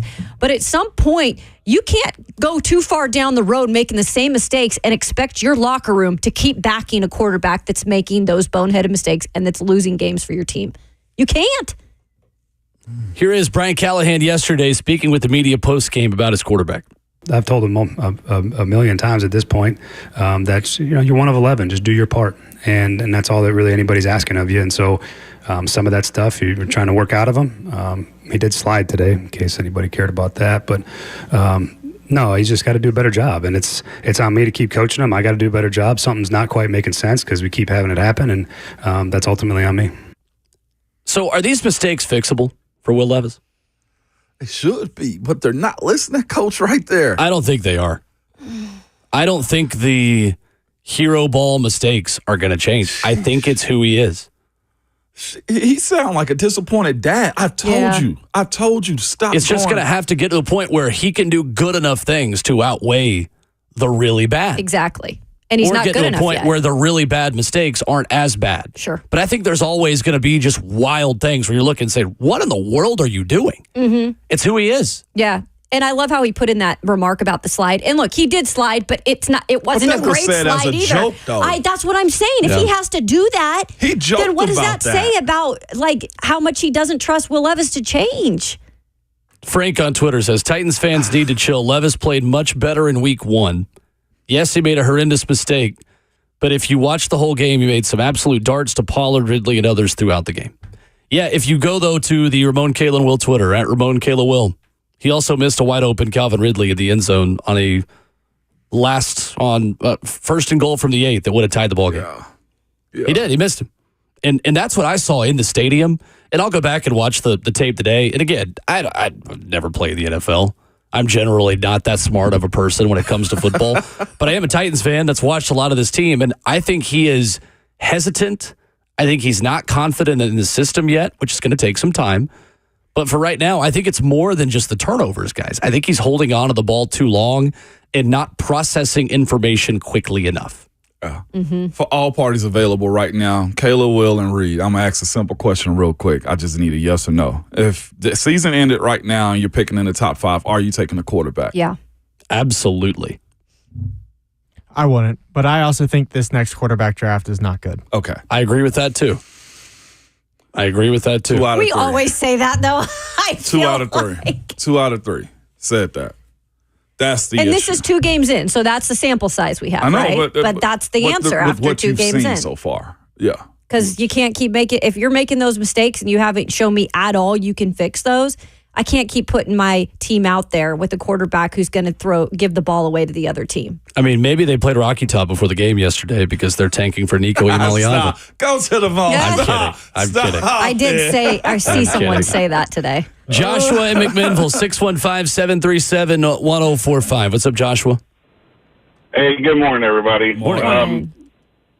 I think if you're a Titans fan, that the biggest concern that everyone keeps echoing here is the decision making.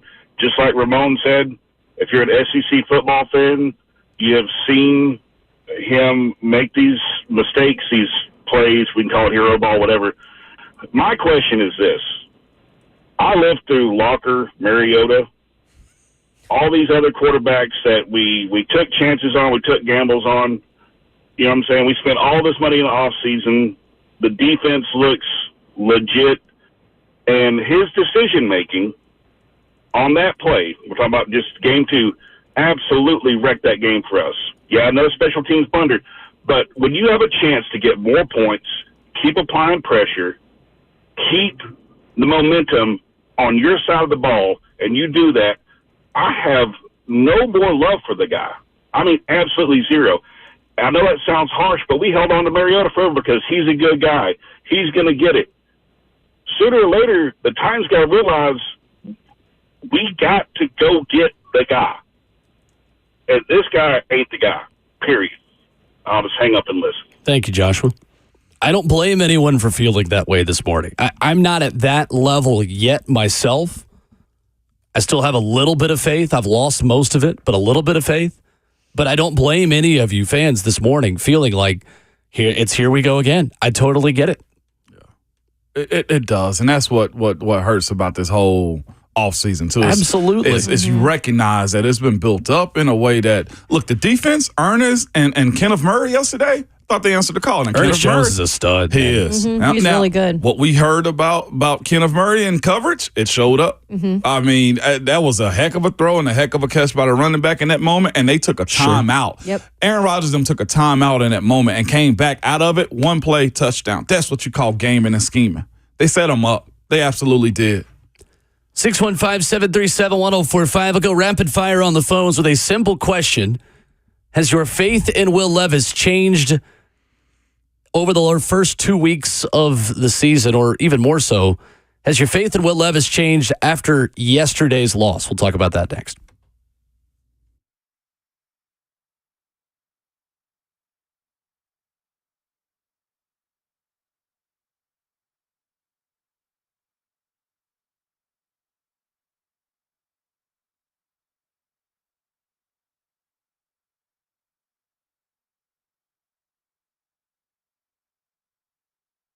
If you're often feeling tired, lacking motivation and drive, gaining weight, or noticing a loss of muscle mass, these could all be signs of low testosterone. Don't wait. At Low T Center, they make it easy to get your levels checked. It's just a simple blood test, and with their on-site lab, you'll get results back in about 25 minutes.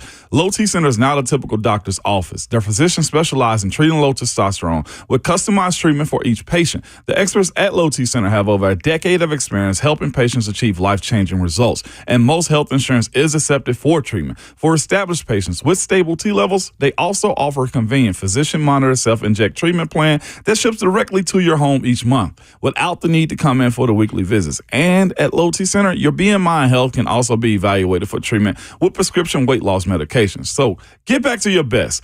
Go to lowtcenter.com to book your appointment today. That's lowtcenter.com. Low T Center, reinventing men's healthcare.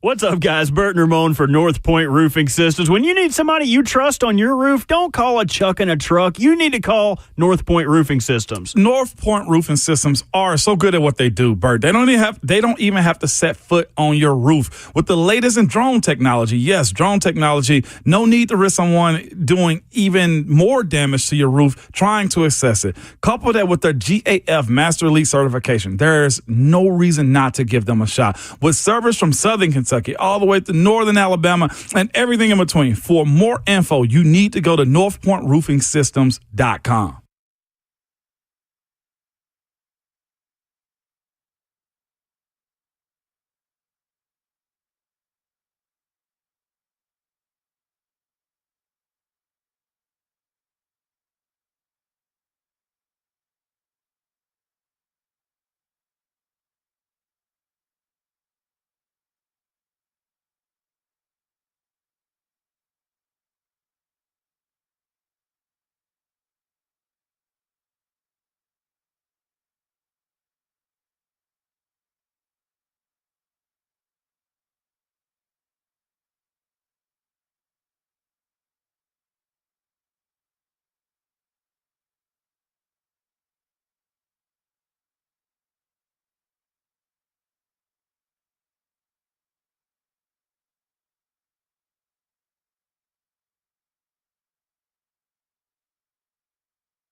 I love living in Middle Tennessee. We've got great restaurants, entertainment, sports, and one of the nation's top Ford dealers right here in our backyard. Two Rivers Ford. Remember that name. Two Rivers has been a staple in our community since 1983. They're locally owned. They have a non-commissioned sales team, and they sell below MSRP. They've been doing business with integrity for decades. Two Rivers Ford, the South's most trusted Ford dealer.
RKW, Ramon, Kayla, and Will, 104.5 The Zone. Ramon Foster, Kayla Anderson, Will Bowling.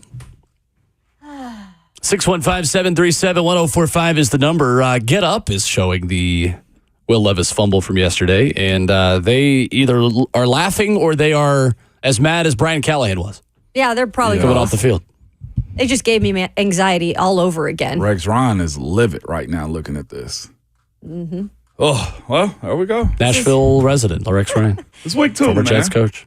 It's week 2. Making headlines for the wrong reason. 615-737-1045. Mike is in Nashville up next. Good morning, Mike.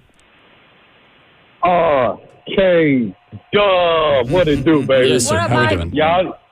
Y'all know who it is, man. So dig this. I was at the game, and I want to first of all give a hats off to the Titans fans because they showed a Malik highlight, and it was like everybody turned over a new leaf. Was in there clapping and cheering for him. I was like, okay, well let's go then because he's coming in here next week, and he beat a team that we've been struggling with. That's for sure. But when you look at Will Levis, and y'all know me, I've called and I've said this. Which version are we getting? Are we getting that guy who was, I believe, and correct me if I'm wrong, he was kind of like a Heisman candidate one year where Kentucky was just running through everybody. And he was that dude. Are we getting a guy that the following year we was always like, oh, man, why did we take this dude? If we're talking about giving someone grace, and I hate to bring up Malik, no one gave him grace. They just said the guy wasn't ready. He needed more, development or whatever. Well, you can't teach a guy not to throw the ball away or to take a sack. You should already know to do this. These past 2 games, you've literally put this team in a hole. And it's quarterback play. The defense will hold on for as long as they want to. I watched Calvin Ridley yesterday burn guys, literally burn guys. I think there was one play where he was doing a crossing route, and he's looking dead at Will, and Will's looking dead at him, and the whole stadium is like, throw the ball. And so I think it is a mental thing, but for how long are we going to use that excuse, right? If the coach says, I've told you 1,000,000 times to stop doing that, and you continue to do it, okay, so what's the punishment, right? Are we just going to go ahead and put him on the bench for a game or 2 so he can figure some things out? Or are we just going to continue to throw him to the wolves? Because what do you guys think the expectation is for Green Bay? If he loses this game, if the Titans lose this game to Green Bay, what are we going to say? Because it's the guy that we shipped out, and he done came in and beat the guy that was supposed to be his replacement. Right. Yeah, thank you, Mike. And I'll listen. Yeah. Thanks, Mike. Appreciate the call. I mean, if that happens, the storylines write themselves at that point. It's going to be insane. And it's a matter of how you win or lose a game. So there's more context to be given, but it's a matter of how you win or lose a game. Again, Malik chose not to help his team lose a game yesterday. And there was more moments after Will Levis threw the ball backwards for the fumble, but here's the thing. It still contributed to the loss. It did. Yeah. And again, you rewatch this like we just did here in the studio as Get Up is playing, and you rewatch it and you see him just flick it to, Tajay Spears is there, but there's no play to be made, and it's just, it reminds you of what is that instant thing that clicks in his head that he needs to let go of the ball in that moment. That's the kind of stuff that you worry doesn't get fixed overnight. And if it shows up again in this game 3, this weekend against Malik Willis, you betcha these phones will be probably lit up the entire show saying you've got to get rid of Will Levis. It can't happen. You got a lot of pressure on him moving forward. Mm-hmm. Let's go to Colleen in Nashville up next. What's up, Colleen? Hey, what's up? So I don't understand why he's doing what he's doing, but maybe his teammates don't trust him at all, because he's doing the same boneheaded stuff that he did the first game, right? He didn't even take any responsibility nor accountability of what he did wrong the first game. If he could talk to his teammates like that in private, public, whatever, it does not matter. If he did that, then we would probably see a different offense. And they need to go on ahead and just start looking for someone else. Because I agree with the last caller. They didn't give Malik Willis any grace. And kind of like the great Pat Summitt. Pat would have nipped that in the bud. Have a great day and go Vols. Thanks, Colleen. Thank you, Colleen. Jeremy on Twitter asks, if the name on the back of the jersey is Hooker, are we having the same conversation today? What kind of question is that? Of course we are. Do you think the name? There's so much. Did you hear the criticism we had for the name Milton last year? Yeah. Tennessee, like, what are we? I don't think this has. Sorry, I don't. This is just a issue with the quarterback. Yeah, absolutely. I don't think we're trying to make this a Vols Kentucky thing at all. No, we're not. We're asking you to do what Brock Purdy did. Just manage it. Be boring. Is Brock Purdy like electric to y'all? No. What is he doing? Exactly what's in front of him. Like, just give it. There are a lot of quarterbacks on good teams right now who are just managing the game. And guess why, guys? Because it's the first 3 games of the season. I mean, you're starting the season. You don't have to be cute. You don't have to be trying to do too much. Keep it simple, stupid. I do think the challenge with that, though, is that a lot of those quarterbacks, too, are being protected in a way that Will Levis is not. NFL Pro has updated their stats this morning for pressure rates for all the quarterbacks who played 2 games so far. Will Levis has been pressured on 53% of his dropbacks this season. He is the only quarterback over 43%. So second most pressure for a quarterback is Caleb Williams at 43%. They blitzed him all night last night in Houston, and he could not pick up those blitzes protection-wise. Will Levis has still 10% more. He has been pressured more often than not.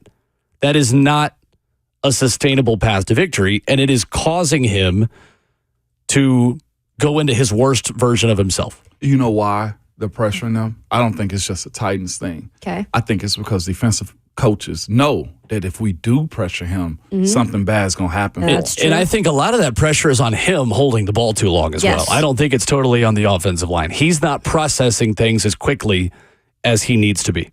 In the pre-draft processing, there's a lot of questions that are asked. And a lot of questions are asked for intel at this level right here, too. They put you on the big board to figure certain stuff out. These pressures, I think, aren't just coming because it's this offense. I think it's coming because these coaches, defensive coordinators, they know some stuff. Yeah. 615-737-1045 is our number. We'll hear Brian Callahan's post-game assessment yesterday. And one interesting part of his comments after the game, comparing week 2 to week 1, plus more of your calls. Seth and Dante will lead us off. 615-737-1045. The second half of your Reaction Monday is next.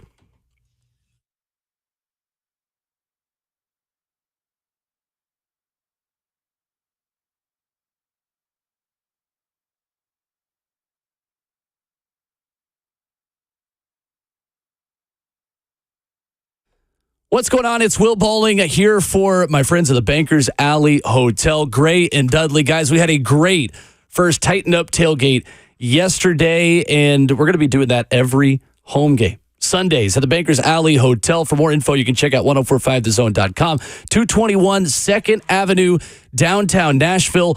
Plenty of parking for locals. We got great deals for you. $30 game day valet parking rate for those who are coming to tailgate with us. $20 if you choose to dine in inside at Gray and Dudley. Dine in there. You got the burgers, you got the brats, the food, delicious. The grill was on point yesterday. It was so much fun. Free, family-friendly, pre-game tailgate, 221 2nd Avenue. We'll see you there this Sunday at Gray and Dudley, the Bankers Alley Hotel.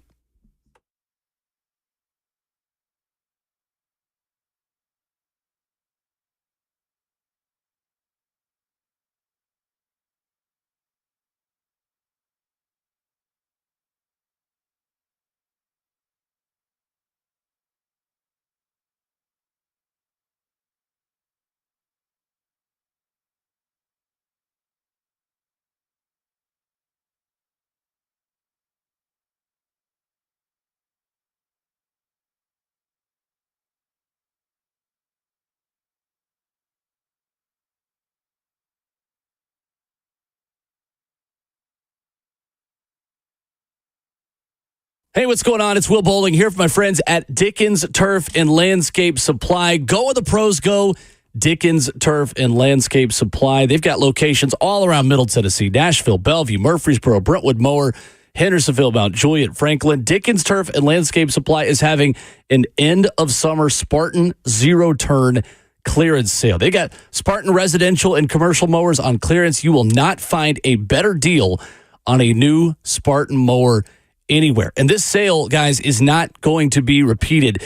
You get a steal of a deal on a brand new Spartan zero-turn mower before they are gone. You got to go where the pros go. Whether you're looking for quality parts, products, and the best advice, visit your one-stop shop for turf. That's Dickens Turf and Landscape Supply. And fall is right around the corner. They're going to help you with all the fertilizers, seeds, pre-emergence, and herbicides needed to get your property ready for the year. DickensSupply.com. That's the website you need to know. With 7 convenient Middle Tennessee locations, you are never far away from a Dickens Turf and Landscape Supply. Go where the pros go. That's DickensSupply.com.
Eight o'clock from the 104.5 The Zone Studios. Good morning. I'm Will Bowling. The Titans fell to 0-2 yesterday with a 24-17 loss to the New York Jets. The NFL's youngest player, Braylon Allen, ran for a 20-yard touchdown with 4 minutes and 31 seconds left to put Aaron Rodgers and the Jets ahead. They would keep that lead. Will Levis had 2 turnovers in this game, including a fumble in the red zone, and had this to say to the media postgame. It's got to be something that's more second nature to me, and I'm going to do everything I can to rewire my brain to make sure that when I'm in those situations, I'm not making those decisions. And I think throughout my career I've gotten a lot better of not forcing things, or at least forcing balls into windows, but that's a different kind of play. It's something that is not going to show up as much, but is obviously much more important because the ball is put in jeopardy and opportunity for the other team to get the ball. So going to keep working to just be better for my team. Levis finished the game with an 84.2 quarterback rating, completing 19 of his 28 passes. For all your foundation repair and waterproofing needs, visit USSTN.com. Breaking news at 1 said your home for the Titans and Vols. This is 104.5 The Zone.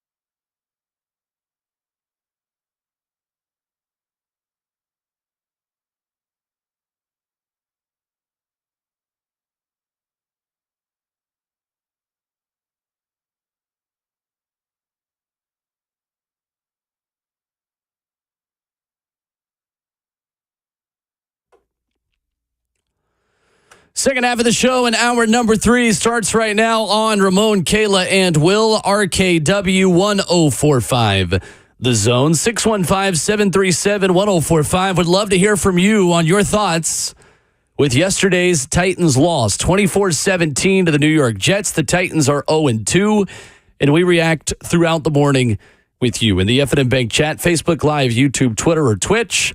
Ramon Foster, Kayla Anderson, Will Bowling, Reed Smith in for Robert Walsh behind the glass. Yesterday, the New York Jets pressured Will Levis on 60% of his dropbacks. That is the highest by a defense all season, the highest since week 13 of 2023, and the highest by a Titans offensive line since week 5 of 2022. Unfortunately, yesterday, a line that was supposed to be better than last year's very low bar was worse than the worst performance the Titans offensive line had a season ago. Yeah. And here's the thing, too, about some of those pressures. They're not even designed blitz, I think, for the most part. Correct. I think MPF yesterday, last 2 weeks, honestly, Montez Sweat got after him in in Chicago, and just simply beat him. If you look at his sets yesterday, he sets high, and he's a tall guy. Mm-hmm. He gets pushed back a good bit. That sack when the defender grabbed Will Levis by the horse collar, which is legal inside the pocket. You can grab him and snatch him down. He'd been setting that up all game long. He was beating him around the edge, bull rushing.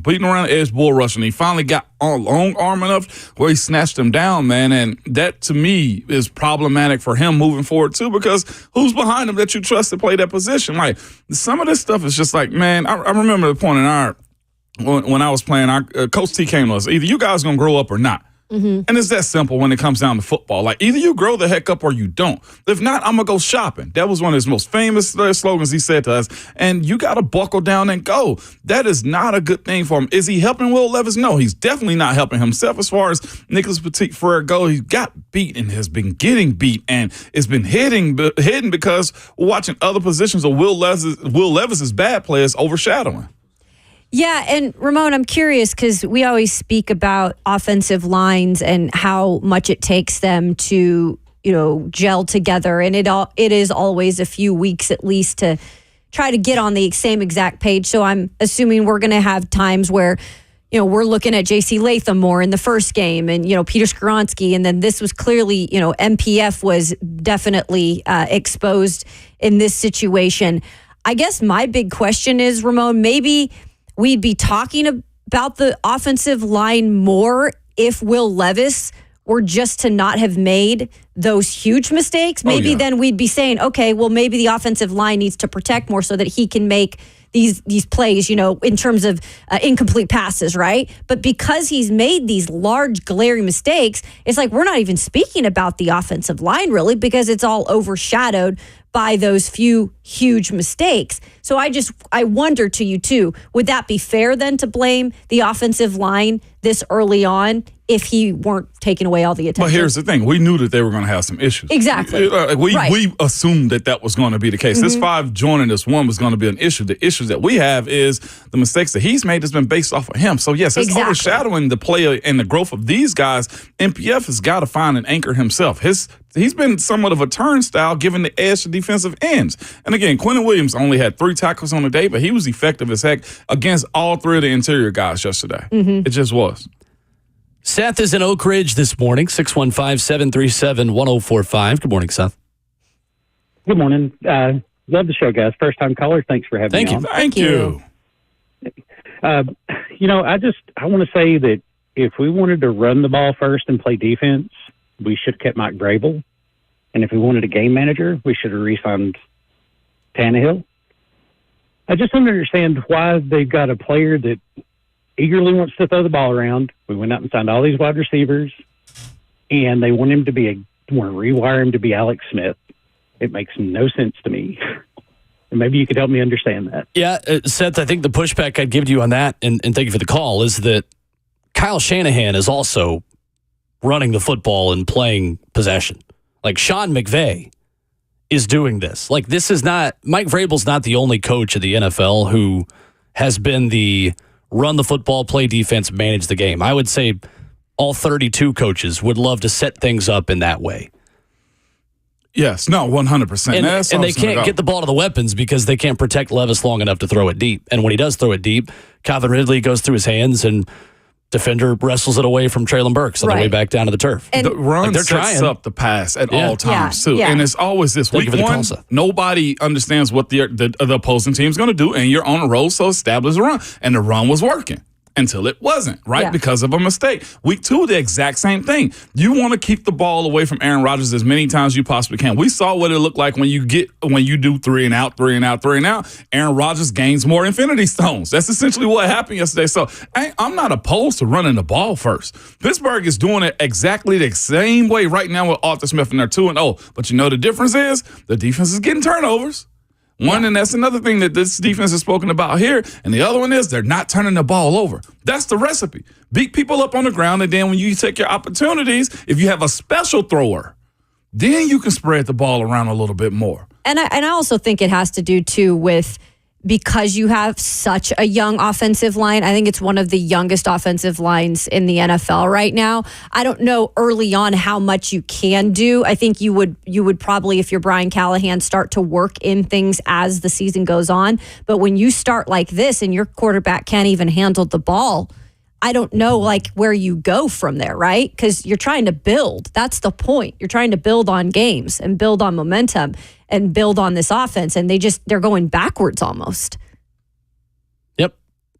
Yesterday's performance statistically was worse than any performance a Titans offensive line had last season. And we spent all offseason saying, well, it can't get worse. It can always get worse. We spoke too soon. It can always get worse. It's week 2.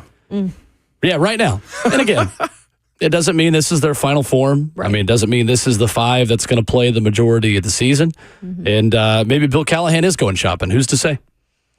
I don't know. All right. Dante is in Nashville up next. What's up, Dante? Good morning, guys. Taylor, nobody acknowledged how crispy those forces were on you yesterday. Oh. So you came up there looking nice. Oh, thank you. I got those on sale. Hey, the yellow, I'm not a big yellow guy, but those are dope. I'll give you that. Appreciate you. So, Note to self, I'm wearing yellow shoes on the sideline this week. They were just crispy with the fit. I mean, it fit. Against the Packers, really? You got a big clown foot out there with a yellow shoe on. Oh, Caleb, I'm calling you small clown then moving forward. There we go.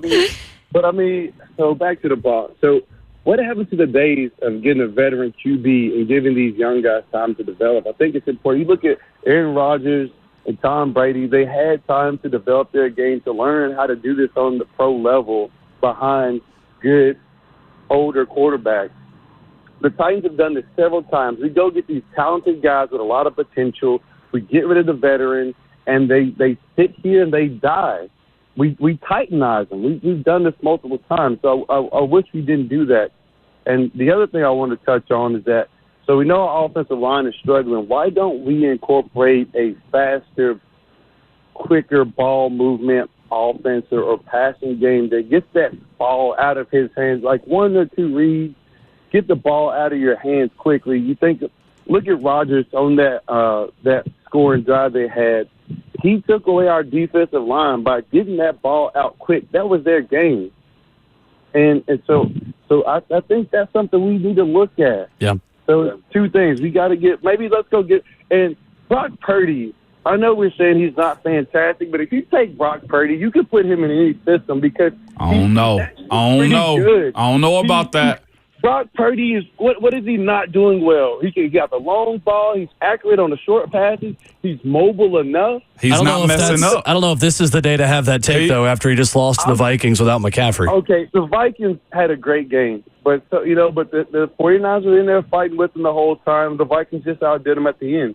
But Brock Purdy isn't sloth. Yeah, he's actually pretty good. But thank you for the call, Dante. We gotta keep it moving. We appreciate it. Levis isn't slow either. And you asked the question why we keep doing this too, Seth. It's because it's cheaper this way. And they are running a quick passing offense as well. Like they're running things to get the ball out of his hand quickly. Levis isn't throwing the ball quickly enough. Yeah, and again, go to look at Orlovsky's post. Calvin really was open. That was NFL open right there. On first and goal with a minute left from the 8-yard line. These young quarterbacks don't sit because it's cheaper this way. If you don't work, go get another one. By the way, the plan was kind of to sit him last year. If we want to be honest, 100%. Ryan Tannehill was here. Unfortunately, the O-line struck again. That's the thing, too. For every Jordan Love, there's also Kyle Trask or a Malik Willis. Guys who sit behind a starter for a couple of years and then get in there and then, Trey Lance even was kind of put behind somebody a little bit as the number 3 overall pick. How'd that work for him? It didn't. So, there's no tried and true method to develop quarterbacks. If there was, everyone would be taking a quarterback in the second round, putting him behind a starter, and then poof, franchise QB. But it doesn't work that way, unfortunately. No, it does not. Not in today's world. 615-737-1045. I've got a question about the Titans offense that Brian Callahan answered yesterday. However, the dots still aren't connecting for me, and maybe I'm missing something. Where in the world is DeAndre Hopkins? We'll talk about that next.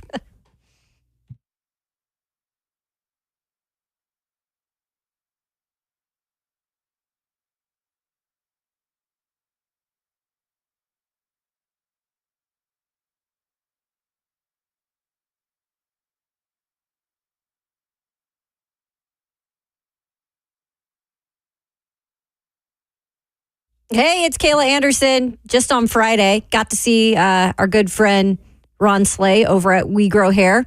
We're both on that journey right now, and we got to talk about it. And it's always easy to talk about things that you're actually going through. And I think a lot of people might not want to admit it, but they're experiencing hair loss as they get older. That includes me. I think one day just woke up, realized at least the front part of my hair, I'd seen some hair loss and said, I'm not going to tolerate this. I'm going to go in, figure it out. And We Grow Hair has been awesome when it comes to helping me get a plan together and grow some of that hair back. Did you know you can lose up to 50% of your hair before even noticing it? They have a solution, though, for everybody. They have a plan for everybody. Their PRP plate rich plasma treatments, they're awesome in helping regrow that hair. Also, their FDA-approved laser therapy. Slay and I had that done on Friday as well. It takes 30 minutes, and then you're out the door, and it helps restore your hair. Their trademarked hair procedure also will give you 3 times more hair in one procedure if you need to go that route. And you cannot buy this cutting edge technology online. They've been doing it for almost 30 years. So don't wait. Go online to wegrowhair.com. You can schedule a free evaluation today. All you got to do, call them 615-376-6010. That's 615-376-6010, or go to wegrowhair.com.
Hey, did you know that you can now use your own body's healing properties to revitalize your achy joints?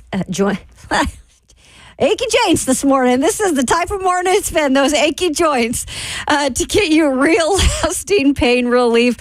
Oh, yeah. It's Kayla Anderson. You can clearly tell that I'm having achy joints today. I'm talking about advanced regenerative medicine at QC Kinetics. If you are tired of arthritic pain in your knees, hips, back, or shoulder, this is something you definitely need to check out. Everybody's talking about regenerative medicine, and the local medical professionals at QC Kinetics are experts in these amazing treatments. People here rave about the results. You can enhance your joints, improve your mobility, and get back to doing the stuff that you love to do without pain, without drugs or surgery, and no downtime. They have tens of thousands of satisfied patients at QC Kinetics, and the consultation is totally free, so no reason to not get in there and check it out. So give them a call now. Take action to get lasting joint pain relief with help from QC Kinetics in Murfreesboro. You can call them at 615-249-4024. That's 615-249-4024.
Okonkwo, Boyd, and Ridley to the right.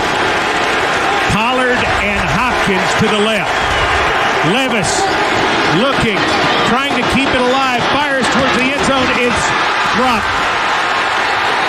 The Jets are going to come to Nashville and get the win they needed, and the Titans are going to lose for the second week in a row by a 24-17 count.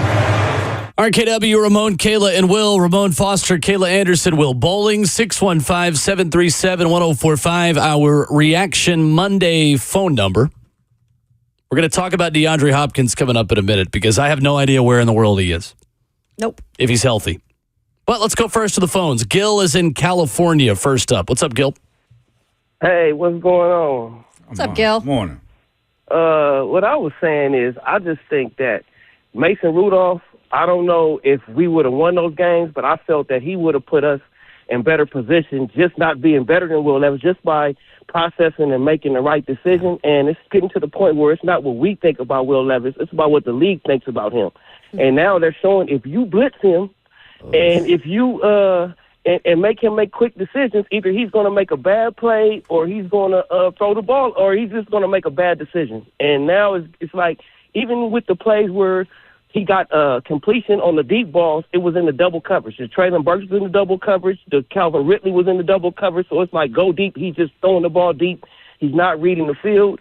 And I give him 2 more games depending on how he goes against Malik Willis. And then I will be ready to see Mason Rudolph get in there and just make the right decision. The man was a playoff quarterback, and he's not the greatest guy, but he's just doing what the rest of these guys are doing. And with Malik Willis winning, I have to see this guy play way better. I have higher expectations. So let's go, Titans. Thank you, Gil. To that point, I just looked up quarterback ratings when blitzed through 2 weeks of the NFL season. Will Levis is the worst quarterback against the blitz so far of quarterbacks who have played 2 games. Any guess what his quarterback rating is? His quarterback When rating? blitzed against this the season. blitz? I got about a 45. Usually, again, good numbers are 85 or no. Give me 90 to 95 is considered 32? very good. 45. 23.6 I was going to say it's got to be pretty bad, huh? is Will Levis's quarterback rating when blitzed. He is 7 of 12 for 17 yards, no touchdowns, 2 interceptions, 2 sacks, and a 56% pressure rate when he is blitzed. The next worst is Caleb Williams at 25.9, then Aaron Rodgers at 45 in terms of quarterback rating. Yeah. It's not good. It's not good at all. Yeah, I was like, is not good. that, how is that It's like, terrible. immediately fixable? Yeah. I don't know. I don't know if it is. Chris in Nashville is next, 615-737-1045. Hey, Chris. Hey, I was going to bring a different perspective and ask if Will Levis had been on any other team and then had switched to another team after his first 10 games. So he has new players, new coaches, everything. Would we be talking about him the same way or still saying, you know, he's still got to figure it out. He's got a new team, all new players, all new coaches. That's basically what happened. Who else is on this team that's the same as before? But the issue is they built this up for him. For him. Thank you, Chris. Yeah. Chris, like you have a great point to be made right there. Mhm. Like they're building this up for him. And there's other quarterbacks that have gone to other teams, like Derek Carr's gone to another team that was built up for him. Look at him right now. Baker Mayfield's gone to another team that was built up for him. Now, I know we're talking about years 7+ versus year 2 here, but this is normal in the NFL. If you're not a premier starter, i.e. making $50 to $60 million a year, then you're one of those guys that rotate around. And right now, they have somewhat set up Will Levis to get to this point to where he should be competitive. That's the issue that we're running into. And I know the O-line is an issue. Like, I know there's other things around him that he's got to figure out. Sure. But, like, they've helped in this situation. So, Yeah. yes, the league It's not a is bad roster. No, it's not a bad roster. And let me pose this simple question then. Does a new team and a new coaching staff, does that make you throw a flick 6 and then throw another fumble? Bingo. It doesn't. That's the thing. Like, these aren't processing mistakes. No. And he's making processing mistakes. Sure. Let's say that as well. But I think where people are frustrated and starting to lose faith in Will Levis is the stuff outside the system that he's just going rogue and trying to be a hero and just giving the ball to the other team. That has very little to do with a new scheme. Right. And they're also trying to relieve, take some of that pressure away, too, because we saw the screen game. Try to get active yesterday. Touch pass on 3rd and 3 that didn't work to Tony Pollard. That Brian Callahan said after the game, he said, yeah, that probably wasn't a good decision by me, but it's trying something different. We're not going to bang our head against the wall. So there are opportunities here that have just not been seized. We're watching guys try to make plays that just aren't there. The processing mistakes, I think we knew were going to happen. Sure. Missing Calvin Ridley in the red zone on 1st and goal on the 8-yard line. I'm more okay with that than I am shoveling the ball to the other team. It's not good. It's still a mistake, but he gets more grace for me for not seeing open receivers in a new system than he does for handing the ball to the other teams back-to-back weeks. That's not something that franchise quarterbacks do. And the other thing, I will tell you something that franchise quarterbacks do in their careers, though. They do throw interceptions. Yeah. But here's the issue, we said earlier. 16 and 8 can't afford to be in those situations right there, Will. And I know you wanted to get to Traylon Burks and Will Levis. And Will Levis. They don't have enough good plays to warrant that happen. And here's something I think Will Levis has said. He want to get away from the Atlanta game. He want to get away from the almost win in Pittsburgh. He want to have more moments, right? But what other moments in succession has he had that we can say to that point, oh, I believe in him?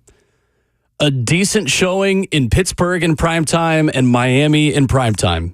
So here's the are other helping thing. him a lot still. We get to revisit Miami in 2 weeks. With the backup quarterback. And can he do it Probably. again in prime time? So I'm glad you brought up the Atlanta game because that was DeAndre Hopkins and Will Levis just dealing, just cooking. Played great. DeAndre Hopkins has been targeted 3 times this year. He has 2 catches for 17 yards, and Brian Callahan said after the game yesterday that he is full go and healthy. Why is he not being targeted more? Why is he not on the field more? I think no flow to the offense first. The 3 and outs don't help. Sure, but why is he not on the field on 1st down and 2nd down then? I know they keep putting him out there on 3rd downs. Yeah. Well, if he's full go, where is he? Where is he? Again, it comes down to the decision-making of the quarterback at this point. Do you go 1st and 10 and go down the field to him? I don't think it does, Ramon, because he's not on the field to be targeted by the quarterback. So, he's not playing. It's 26. I ain't got no answer for you there, my brother. I'm going to be real with you. I understand what he brings to the game. So I know what he brings to the game. 26 snaps yesterday compared to the 15 snaps he played in that first game. But Will's right. Barely any targets. He had 2 targets yesterday for that 1 catch. By the way, a DeAndre Hopkins-like catch. And I think that's, too, sometimes where we get frustrated because you know what it was with the chemistry between Will Levis and DeAndre Hopkins last year. And that's what makes me think, is it because he can't get maybe is the separation he wants because he's still dealing with some of that knee stuff? I don't know, because when he didn't make the injury report this week. Right, exactly. And I asked Callahan, and Callahan immediately said in that presser, he immediately said, we need to use him more. He immediately went to that. Yep. So I don't know what that mystery is. Here's the other side of it real quick. Oh, you got it? Here's the audio. Here's Brian Callahan yesterday when asked about DeAndre Hopkins. He was out there a lot more, trying to find ways to get him the ball, and I need to do a better job of getting him involved. He only had, I think, 1 catch maybe. So there was some times where he was open, ball went somewhere else. I can't control that all the time, and that's just playing receiver in the NFL. And so Calvin had a big day, and then hopefully Hop's day is coming sooner than later too. So he definitely played a lot more. He's ready to roll. I appreciate the way he's attacked his return. So that part's been good. Did you hear that indictment of Will Levis right there? Wait, can I go? What size bus is that, Will? That, to me, more so than Brian Callahan talking about the turnovers and the hero ball stuff, that is the most clear indictment of Will Levis of anything that's been said. Well, he's open. Can you do a quick recall of what he just said again, Will? Let's play it again, Reed, if we can. I know he's fielding a lot of Again, let's hear that audio again. Brian Callahan talking about DeAndre Hopkins yesterday postgame, and the first half of his quote is interesting. He was out there a lot more, trying to find ways to get him the ball, and I need to do a better job of getting him involved. He only had, I think, 1 catch maybe. So there was some times where he was open, ball went somewhere else. I can't control that all the time, and that's just playing receiver in the NFL. And so Calvin had a big day, and then hopefully Hop's day is coming sooner than later too. So he definitely played a lot more. He's ready to roll. I appreciate the way he's attacked his return. So that part's been good. Oof. That's not a good indictment on Levis. No, it's not. Levis, Coach Callahan is very honest, almost too honest and transparent at times.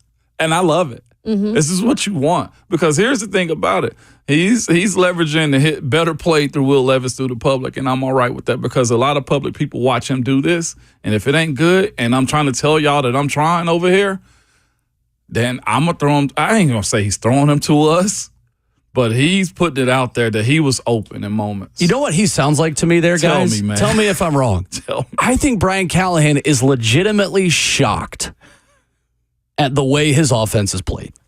Yeah. I think the people in that building are surprised. Mm-hmm. I really do. Because I don't think this was showing up in preseason. This was not showing up in training camp. We were there every time the doors were open to media. Like, Deandre Hopkins was involved. Mm-hmm. The offensive line was making progress. Peter Skoronski looked like a Pro Bowl candidate. He's beaten Jeffrey Simmons in one-on-ones. Their regression back to being worse at times than they ever were last year is odd. Yeah. And I think they're legitimately surprised. I don't think you're wrong on that. And I do think I remember that conversation we had with Callahan towards the end of training camp where we specifically asked him what he liked about Will Levis during this time that he's, seen him work on things. And he brought up really specific things of the footwork, all of that. So it was like we thought that we were going to see some of the things put together, in these first couple of games. And you're right.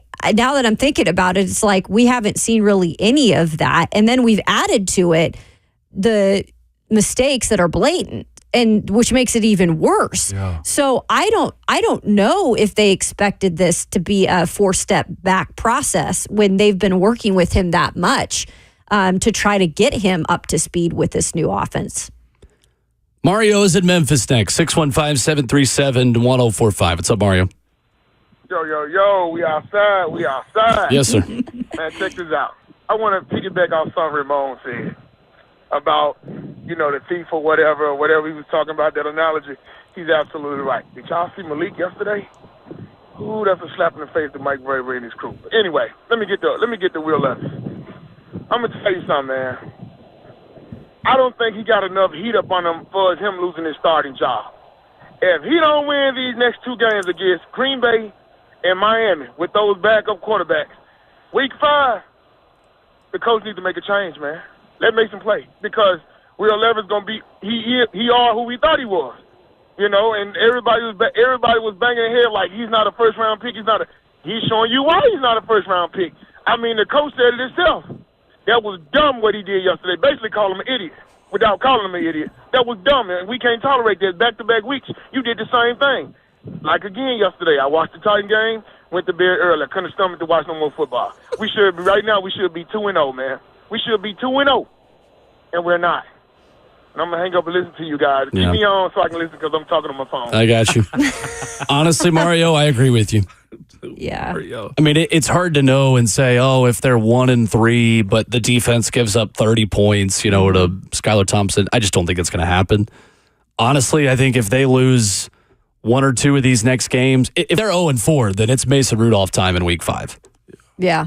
Honestly. You got to buy. Just because you're playing backup quarterbacks. Yeah. I even think if you make another mistake of that, that nature. Oh. I'm sorry. Again, I am benching you in at least for a couple series or a series just to make a dang point at this point. There's no real financial attachment at this point, too. And it usually, Cleveland stuck with what's his name, Deshaun, although they just created a clause in his contract. There's no financial. They beat Trevor Lawrence yesterday. That's what I'm saying. I know. That's why. Beat the Jags in Jacksonville. Trevor just said we just sucked. All you got to do is reprint some billboards around the stadium. And heck, we saw Ryan Tannehill not be the starter here, and his billboard was on the front of Nissan, too. So it's no big deal. Like, what needs to happen in bad moments like that is results. Mm-hmm. And we've hardly gotten any positive results after those blunders that he's had at quarterback. I'm not that close to it yet. I think week 5 would be the absolute earliest. But again, I don't think it's a crazy opinion to say that if he just shovel passes the ball to the defense again, like it could be strike 3 and it could be Mason Rudolph time. Yeah. Hopefully we don't get to that point. I didn't think we'd be having this conversation today after the one we had last Monday. I honestly didn't think so. At least not with that type of mistake. Right? I agree. Jeremy in Nashville next. What's up, Jeremy? Hey, good morning, guys. Yeah, this is terrible. I mean, Haley, you actually said the phrase that perfectly fits the situation. And after you hear it, it's like, he really did do that. He threw a fumble. You did that. You threw a fumble. And I'm with you. Like, continually to make fundamental mistakes that are that detrimental, you're never going to see what the offense is capable of doing. We had multiple callers. There was a caller called earlier talking about getting the ball out quickly, and you rebutted about the, I think it's like the 3-step drops, how many of them that they're in. And if he's not even running the plays on schedule to attempt to get the ball out on time, and they're just continuing to just lose, complete thought process of what it is that he's supposed to be doing out there, it's never going to work, and his time is going to grow shorter and shorter. When you say NFL is not for long, and they're not going to keep doing it and they're watch this, you're going to lose the confidence of the team around you, because them guys got to get frustrated, and eventually they're going to get pissed off and tired of watching it and being a part of it. Yeah. So that's all I got. I'll talk to y'all later. Thank you, Jeremy. Thank you. For the note, too, on the quick passes and time to throw, again, very small sample size, but that is something that is tracked by Next Gen Stats. Will Levis 16th in the NFL and how long on average it's taking him to get the ball out. So it's not like he's holding on to the ball forever. Sure. He's right in the middle of the league in terms of how quickly they're trying to move things along. Yeah. Tough sledding, Will. I don't know. It's a rough day. Again, the biggest issue is there's not been enough good to back up his bad that he's had so far. No consecutive wins. No consecutive games of really good play. But what we've seen is in this new season where we had the entire offseason, they went to Cabo, wherever the heck they went to this offseason, spent time together to build chemistry up. He's a team captain at this point. He's checked every single box. And again, for the folks that are going to the conversation about like front office or coaches, like a lot of this is on the field. Mm-hmm. What we're talking is on the field happening. 615-737-1045. Rapid fire on the phones when we come back as we continue hour 3 of your Reaction Monday on RKW.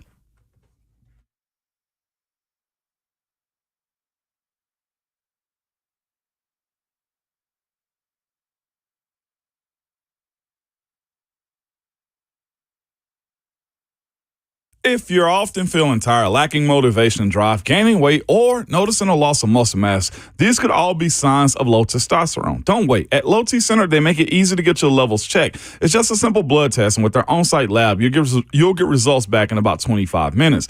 Low T Center is not a typical doctor's office. Their physicians specialize in treating low testosterone with customized treatment for each patient. The experts at Low T Center have over a decade of experience helping patients achieve life-changing results, and most health insurance is accepted for treatment. For established patients with stable T levels, they also offer a convenient physician-monitored self-inject treatment plan that ships directly to your home each month without the need to come in for the weekly visits. And at Low T Center, your BMI and health can also be evaluated for treatment with prescription weight loss medications. So get back to your best. Go to lowtcenter.com to book your appointment today. That's lowtcenter.com. Low T Center, reinventing men's healthcare.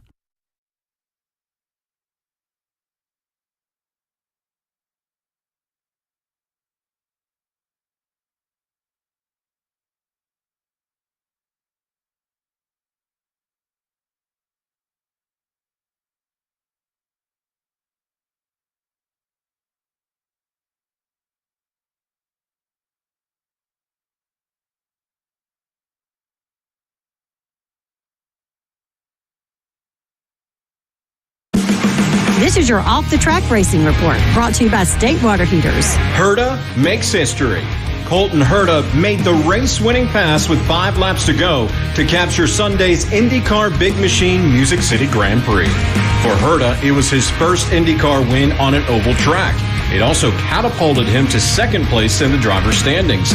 Meanwhile, the series championship went to Alex Palou. It is his 3rd title in the past 4 seasons. He's just the 7th driver to accomplish that feat. To NASCAR, Chris Buescher won a last lap duel in overtime to win Sunday's Go Bowling at the Glen at the historic Watkins Glen Road Course. With 1 race remaining before the cut down to 12, some major names are currently on the outside looking in, including Denny Hamlin, Brad Keselowski, and Martin Truex Jr. Saturday's Bass Pro Shops Night Race at Bristol is set for a 6 p.m. broadcast start. This has been your Off the Track Racing Report, brought to you by State Water Heaters. I'm Liz Allison. If there's anything that I don't like, it's not having enough hot water. That was me way too often until I switched to a State brand tankless water heater. Not only do I never run out of hot water, but I'm saving on my utility bill every month. State Water Heaters makes gas and electric, standard efficiency to high efficiency water heaters, and of course, my personal favorite, tankless water heaters, where the hot water never runs out. Visit statewaterheaters.com and click on the Find a Local Installer link on the main page, and you'll be on your way to owning your very own State brand water heater, just like me.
Wrapping up hour 3 on Ramon, Kayla, and Will, RKW, as we go rapid fire on the phones.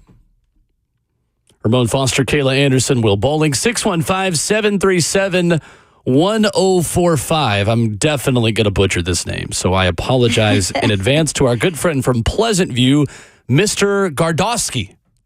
Was I close? Gardocki. Okay, I figured that's what it was. Welcome. Good morning, guys. Hope y'all are doing good. You too. Last thing I thought I'd be doing is coming in defending Will Levis, but here I am. I think we got three pretty major problems. QB, obviously, offensive line, special teams. I think they're all equally bad. I don't think one is more than the other. These problems with the Levis probably wouldn't be happening if we weren't getting pressured. What was it, 57% of the snaps? 60% yesterday, 53% through 2 weeks. Yeah, not good. So, I think we maybe just need to show a little grace to Levis, like you were saying. 11 games is all he's played. You know, we're not talking about Daniel Jones here or Bryce Young. So, I think we just need to take a chill pill. Maybe don't go conservative on play calling in the second half. You know, let him make mistakes. He's young. I think it'll all work out. Thanks, guys. Thanks. Thank you, sir. I will say this, though, that I don't care if you've made 11 starts as a high school quarterback. You cannot be shovel passing the ball to a defense once and definitely not back-to-back weeks. No. And the other part is it's 11 games, but he's also a second-year pro. Yeah, I don't care how long you played. You can't do that back-to-back weeks as a TSSAA 6A quarterback, much less an NFL quarterback. My rookie year, I started 4 games. And the next year, I started more. You see what I'm saying? Like, there's one, like, I was still a second-year guy, but I'm a pro. Coaches tell you coming as a league, you're a rookie in year 1. And you know what after that? You're a pro after that. There's no, when you start starting games, you're simply just a pro. Let's remove that just a little bit. I agree. Andy in Clarksville next. What's up, Andy? You know, it's sunny outside, but it's gloomy in the heart of the Titans Nation after Will Levis's very bad, no good day of, oh my gosh, he did it again. Yep. I think and then, Will, you dropping the knowledge on all of us here with those blitz stats, that was eye-opening. I think what we might be seeing in practice this week is tight ends spending some time with Bill Callahan on the O-line, learning to hold a little more protection. I think we might see that, maybe, who knows. But I think the one thing that we're also forgetting that had Titans fans saying, oh no, it happened again, was special teams, and we had another blocked punt. And, you know, as someone who's a Virginia Tech Hokies fan and understands the original iteration of Beamer Ball, I'd love to be on that side of it. I hate being on this side of it, where we're getting, you know, our butts kicked on special teams, and that has to change, or you're going to see, you know, coach saying, what the beep to Colt Anderson. Yeah. And, you know, Colt came over from the Cincinnati Bengals staff, so clearly he has a connection with Colt Anderson, too, which makes it hard, but you can't be giving passes. No, can't give out free passes. Yeah, the first team since 2012 to give up block punts in back-to-back weeks in the National Football League. Comment on YouTube says, you guys are being unfair to Levis. How? He says, our defense has yet to have an interception or recover a fumble. I just double-checked, and Will doesn't play defense. We've had 2 punts blocked. To Reggie on the YouTube chat, this defense right now, you know what they're ranked in terms of total team defense of the NFL? Number 1. Yes, sir. Number 1.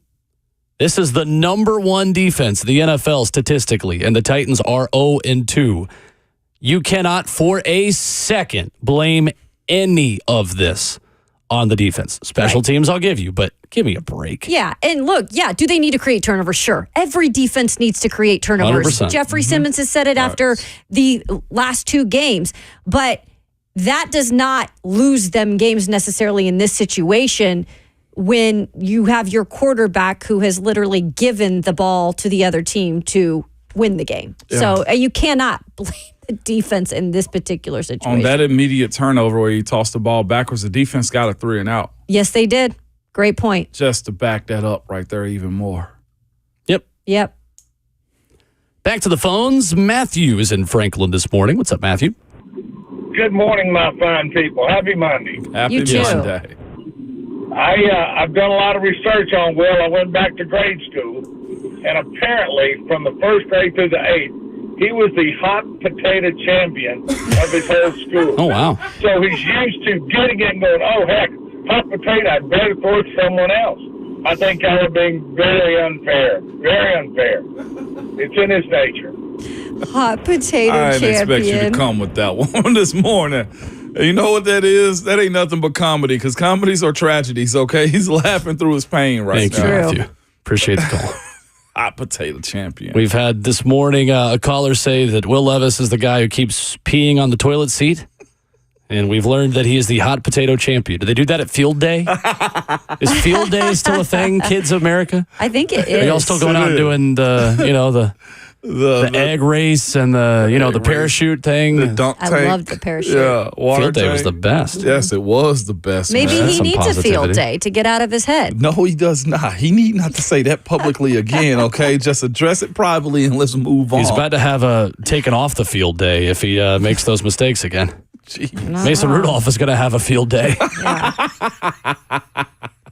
Grow up. 615-737-1045. If you're just joining us, we'll recap what you've missed, the numbers, the audio, the full story from yesterday's loss as our Reaction Monday continues. And a quote from Will Levis that has been our main topic of discussion this morning on him needing to rewire his brain. We'll react to that more next.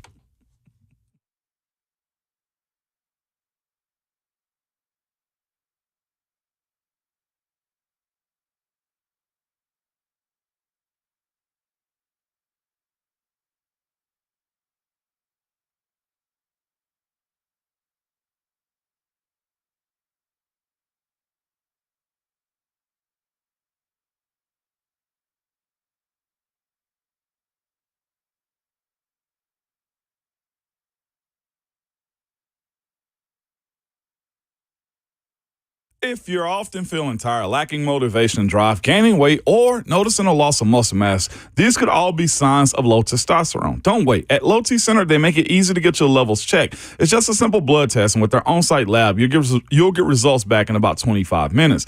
Low T Center is not a typical doctor's office. Their physicians specialize in treating low testosterone with customized treatment for each patient. The experts at Low T Center have over a decade of experience helping patients achieve life-changing results, and most health insurance is accepted for treatment. For established patients with stable T levels, they also offer a convenient physician-monitored self-inject treatment plan that ships directly to your home each month without the need to come in for the weekly visits. And at Low T Center, your BMI and health can also be evaluated for treatment with prescription weight loss medications. So get back to your best. Go to lowtcenter.com to book your appointment today. That's lowtcenter.com. Low T Center, reinventing men's healthcare.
9:01 in Nashville. Good morning for the 104.5 The Zone Studios. I'm Will Bowling. The Titans fell 24-17 for a second straight game yesterday to the New York Jets and Aaron Rodgers.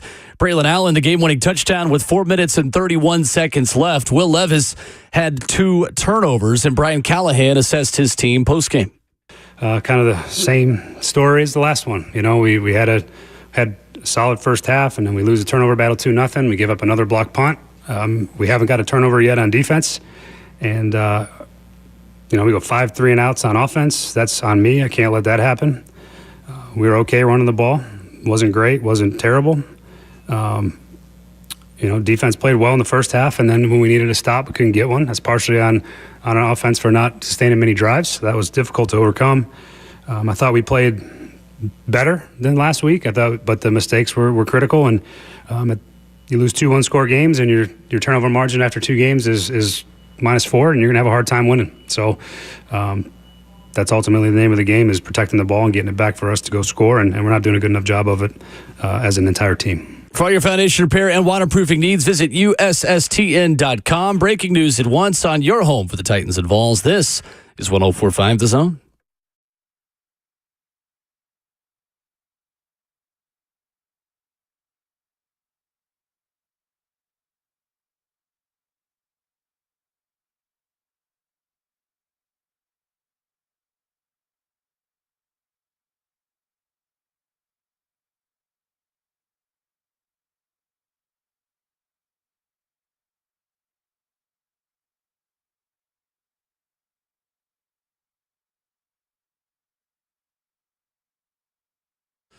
Hour number 4, the final 60 minutes on your Reaction Monday. RKW, Ramon Foster, Kayla Anderson, Will Bowling. Wide open on the phone lines. Our guest this morning is you at 615-737-1045. In the Evan and Beg chat, you stream the show live, Facebook Live, YouTube, Twitter, or Twitch. We have discussed a lot about the quarterback this morning. Lots of conversation around Will Levis.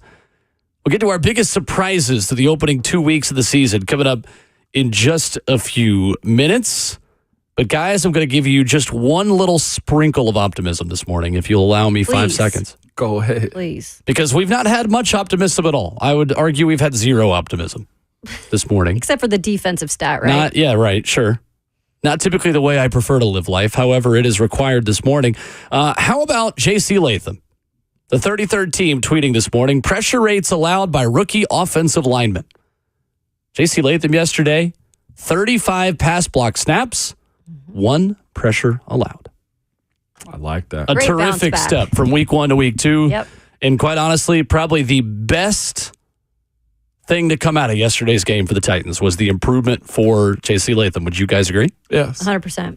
And this is naturally. This is the response that you want from any player, right? Yep. Naturally, that's the best. That's the response you want from any player, and that's why we take issue when guys have the exact same mistake they did the week before. Yep. That's why we're having this conversation. Yeah, and Ramon, real quick too, with the kind of meshing of the O-line. It's going to take a minute. We've always said that, but this is a positive step when you especially have a rookie that can, make the mistakes week 1, fix it. Now I think we look at MPF going into this week because he clearly had some really noticeable mistakes and gave up 3 sacks. Then how do we see him respond? And hopefully that continues with a guy like Bill Callahan, who's actually helping in the moment teaching, but that's yet to be seen, but at least you see it from the rookie. Yeah, no doubt. And that's the thing about it. Nicholas Petit-Frere on the right side, like his guys just have been continually oozing to a finish to where you had Montez Sweat last week get a sack, and this week you gave up another one at a very crucial point to where throughout the duration of the game, that has been his biggest issue is guys continue to edge him and push him backwards and give up 13 pressures in a game. Yeah, According to Amazon Next Gen Stats, Nicholas Petit-Frere allowed 13 pressures yesterday. That is tied for the 5th most in a game by an NFL offensive lineman since 2018. Lord. That is worse than Andre Dillard. And again, the caveat I'll give to this is that we are mixing next-gen stats with PFF.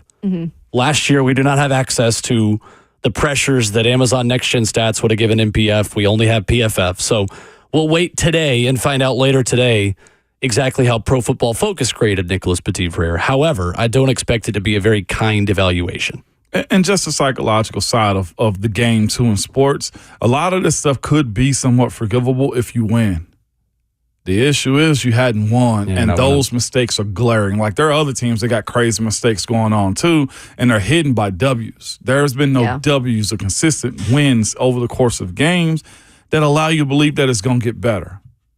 Those are the biggest issues I think this fan base is taking right now as we evaluate what's happening in the first 2 weeks.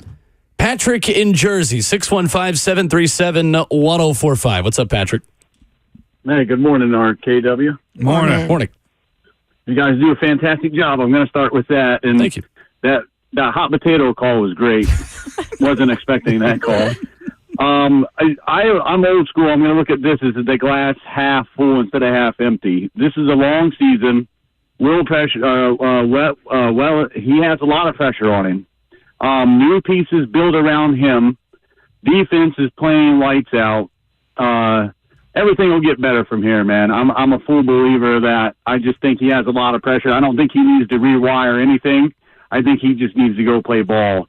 Let him make his mistakes, coach him up, and let's go. We got the next 2 weeks to go, 2-2, and then our bye week, and then watch out after that. But here's the thing, too. If you're still on line, Patrick, here's the thing. In pro sports, pressure is a privilege because there's an expectation for you. Pressure is you being in a spot to where many people would love to be at, and you're expected to perform because there is a level of expectation. Pressure is what you want. Everybody's got pressure, right? But it's a matter of how you handle it, and that to me is where it's no excuse on that. Think about the quarterbacks that are in this league. Aaron Rodgers just had a 2nd and 16. And that's pressure, right? Literally and figuratively, to where he had to deliver and he got a first down from that. Pressure is a privilege. And I don't ever want to excuse guys being put in positions to answer pressurized calls and they don't deliver. The expectation is for you to give us the results good on pressure moments. And he's yet to do that. That's the biggest pushback I'll have to. And great call, too, by the way, Patrick. I'm with you on that. But pressure is a privilege in these moments right here. And he's not delivering, not consistently enough to where you can get off his back. Mm-hmm. No, there's no reason to get off his back right now because he hasn't proven that he can clean up those types of plays. And I don't think we'd be having the conversation like this deep if it were, like you said, Will, he had some incomplete passes. Okay, you're missing your targets here and there. Okay. Like maybe we're not having this deep of a conversation because you possibly had won those 2 games because you didn't make those 2 crucial mistakes, it's hard to forgive those. And we will, and we'll see what happens in the next game. But for how long do we do that? Yeah, how long? That's a great question. Yep. 615-737-1045. Alex in Nashville next. Hey, guys, appreciate the time. I actually have a question for you all. So, obviously, we all want Will Levis to work out for many reasons. The one I'll hit on here is financial, right? We know his cap hit's 2.16 this year. It's 2.6 next year. It's 3 in his last year. He doesn't have the 5th-year option, and that brings all sorts of, by that time, salary cap's going to be $300 million, et cetera. So, this is a great situation if it works out. My question is, externally as fans, we'll never know when the front office, this coaching staff, really makes a decision internally as to whether he's the guy or they're going to go back to the draft. And I'm assuming that with Goff and Dak off the market, really probably don't have a strong free agent option, so would be going back to the draft. But my question for you guys is, when internally would an organization get together and just say, privately, all right, we love it, but it's not working. He's not the guy. We're going back to the draft. How long does that take throughout this season? I'm going to hang up and take your answer, but I appreciate the call. Thanks, guys. Thanks, Alex. We're already looking at next year's draft class. Go ahead, Will. My bad. No, I was saying, what do you think? Yeah, that's why I was curious because you've been in an organization that, you've seen these types of things happen or not happen. They're already evaluating talent for next year. They've been evaluating talent for next year. They can talk to, I think, juniors and eligible guys. They can't talk to them. They can evaluate them. Now, it's already happening. Now, the decision to pull the cord, we'll see. I mean, we got 15 more games, right? But they're already evaluating. And I think that's at right tackle. That's probably at right guard. I mean, let's be honest about it. Like, we know there's some spots that's got to be filled. The question is, what's more important? I think Reed earlier said it, and Will, you've said it also in different conversations. I mean, the draft class next year is Quinn Ewers and Shedeur Sanders and Carson Beck. And Carson Beck and Cam Ward, right? But here's the thing about Quinn. Quinn is yet to have a full, healthy season at Texas. Neither is Shedeur Sanders at Colorado. And there we go. And Carson Beck. I'm tired of being fooled is what I'm saying. Kentucky was not every year was not great. Questionable. So, dude, to that point about Cap's, Will Levis's cap number, right? Do you bite the bullet and go get a wide receiver to plan for the future, for the next year's draft? When is that decision starting to be made? Like, what's the tipping point? That's the question. If at any point in this season he gets benched, we start the process. Where's the paperwork? Bring in the paperwork right quick. We can go ahead and get this started where you can have an easy exit. Y'all, I think these next 2 games are huge for Levis. Huge. Critical, yeah. You're going to possibly go up against 2 backups. You know your defense is playing well. I just think if he lets this team down in making those types of mistakes again, I'm talking about the ones that you are giving the ball away freely in bad decision making, then I think you start to question what can happen moving forward. Stoney on YouTube, a member of the Football and Other F Words podcast, says, Blaine said sign Sam Darnold. Says, I don't hate that compared to the upcoming QB class. I mean, it's not a great QB class. Yeah. From what we know now. And again, it's September 16th. And I mean, at this point of his senior season, Joe Burrow wasn't the guy that he became later in the process as well. So somebody will emerge, maybe. Maybe they won't, but it's really early to be having drafting QB conversations. It is. I'm not there yet. Yeah, I got a little time. I'm not there yet. I posed the question already.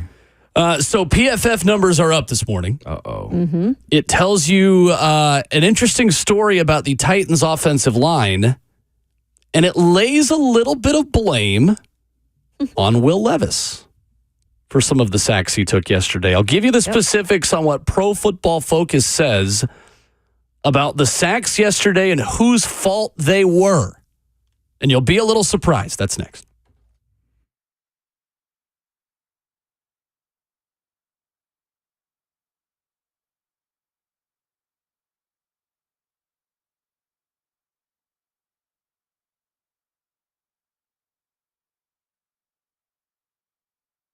It's Ramon Foster, Hiller Plumbing, Heating, Cooling, and Electrical. Just saying, man, you've heard me talk about Hiller and how it feels. You're part of their family. Well, this month, Hiller is treating you like family with their Friends and Family Savings event.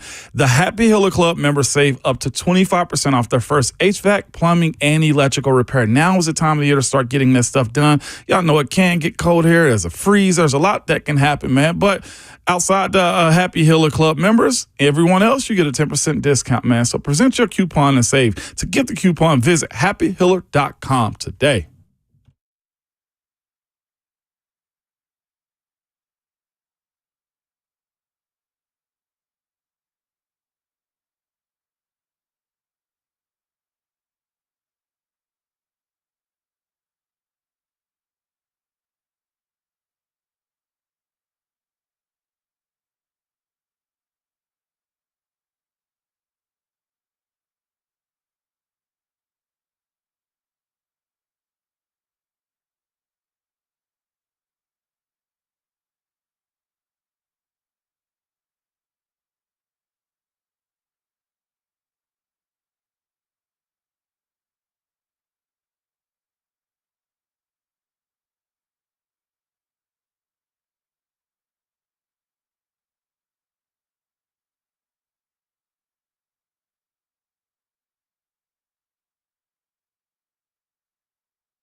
Gibson is deep. Jets setting up a return. Stonehouse has the snap. Punt is blocked. Blocked, and it goes out of bounds at the 30. A guy who's made several special teams plays today, Irvin Charles, second-year man from Indiana, Pennsylvania, came right up the middle, and Stonehouse didn't have much of a chance. RKW Reaction Monday continues. 615-737-1045. Ramon Foster, Kayla Anderson, Will Bowling. 615-737-1045. We have PFF numbers on the Titans offensive line. Okay. Credit to our new zone teammate, Zach Lyons, for tweeting this out. Typically, they come out between 8 and 9 a.m. around this time, and they are here. So, Next Gen Stats said Nicholas Petit-Frere allowed 13 pressures. PFF says 9. Okay. Okay. A little better. However, that is still worse than any Andre Dillard game last year from NPF. Again, if you missed it earlier this morning, the most pressures that Andre Dillard gave up in one game with the Titans was 7. Nicholas Petit-Frere gave up 9 yesterday. So from PFF's charting, here's every offensive lineman yesterday. J.C. Latham, 1 quarterback hurry. Peter Skoronski, 2 quarterback hurries. Lloyd Cushenberry allowed 1 quarterback hurry. Dylan Radins was credited with allowing 1 sack and 3 hurries. Despite giving up 9 pressures and 7 quarterback hurries, Nicholas Petit-Frere is credited with 1 QB hit and 1 sack. And then Will Levis is credited with 2 sacks on the quarterback holding the ball too long, according to Pro Football Focus. He is credited with 1 hurry on the quarterback and 2 sacks. 3 times, according to Pro Football Focus, again, not gospel, but a valuable resource, 3 different times Will Levis was under pressure from his own doing. And we know that PFF isn't the word, but it is a very good thing to try to compare to, right? And to get, if you want the analytical part to this game, which it is a part of it nowadays, I think it does put things into a little different perspective on who do you want to believe. Yeah. You know, was it Nicholas Petit-Frere for all 3 that you can blame? Well, was it really Will Levis, though? 9 is just too many. Here's the thing about Will Levis getting those 2 sacks is this, too. I see a comment in there for them bank chat that says the Mason Rudolph experience would literally be awful. Dude is a statue in the pocket, and our O-line is garbage. Here's the thing, though, too. The same way we speak about guys that know how and when to get rid of the ball, that's the other thing, too, that you got to deal with. And here's the part of the computing side of things with Will Levis is he has to rewire himself. If you're blitzing me, then I need to know where the exit points are. Every blitz has a weak spot. That's what we're not seeing right now. 100%. You know what I'm saying? Yeah. And if it's pressure up front, then there's the ability to, one, stay in the pocket and deliver. When Will Levis is, there's 2 different guys. When he's calm and his feet is settled, he's good. The moment that he gets erratic and he go on the sideline and just doing his thing, that's when it goes south for him. There has to be a level of calm. So, yeah, he may be a statue. And so is Aaron Rodgers. When Aaron Rodgers was roaming around the pocket, Harold Landry cleaned his clock. Did he not? Yes, he did. And Harold, by the way, looked really good. 2 sacks for Landry yesterday. I know, big time. Like, we should be talking more about that. I know, how him and Jeff are on the sideline just going back and forth with one another about who's getting the sacks and who's not. And by the way, Harold should be thanking Big Jeff. But Big Jeff has been very selfless at this point right now. Yeah, as they run games and stuff. Yeah. And that's being a good teammate, great defense, right? As you do those types of things. But the thing about knowing what a quarterback is going to be at, if he's a statue, 1, I know that he probably sees the blitzes, he knows where to go. And 2, I'm not going to put my O-line in worse situations by running outside of the pocket. It's always twofold with this thing, too. I'm with you. 615-737-1045. Jake is on I-24 calling in this morning. What's up, Jake? What's going on? How y'all this morning? Hey, Jake. All right, good morning. Hey, Mona, have you talked to Slay today? I saw him in the chat earlier, man. We talked yesterday after the game. What you got for him this morning? I know. I don't want to say it because it's a quarterback, but he's acting like a Nathaniel, and I know Slay has said it. He's had to have said it at least once. He did. Yeah. I don't want him to be. I'm trying to keep my powder dry like Coach Mack says, but it's hard.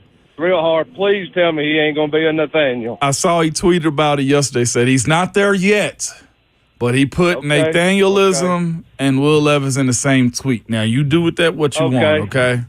All right. So my next thing would be, how much, I guess you would say, is Levis going to lose the locker room if Willis comes in? You think, I mean, how's the locker room going to react if he comes in, the backup, and beats us Sunday? Yeah. It's going to be fascinating. Here's the thing, man. They got to just see him consistently win. Yeah. That's the biggest issue is. Let's just start with not giving it away. Let's just start with that. There we go, Kayla. I think that's step one, from right? there. Sorry to interrupt you. No, you're right, good. That's it. Just don't give it away. Trust us to help you. I think that's what the coaching staff is saying. Like, we replayed Coach Callahan's presser yesterday after the game, and he was just like, well, D-Hop was open. He chose not to go that way. As transparent as Coach Brian Callahan has been, him saying these types of things is giving us the answers to the test. We just got to believe what he's giving us. And you brought up something that I think is a fair point. I am kind of mad that we can't talk about this defense a little more through 2 games because it's clearly on the other side that the glaring mistakes have happened, that this is overtaking everything. And it should be because it's a major issue. But it's just disappointing that you're having 2 defensive performances that have kind of gone by the wayside.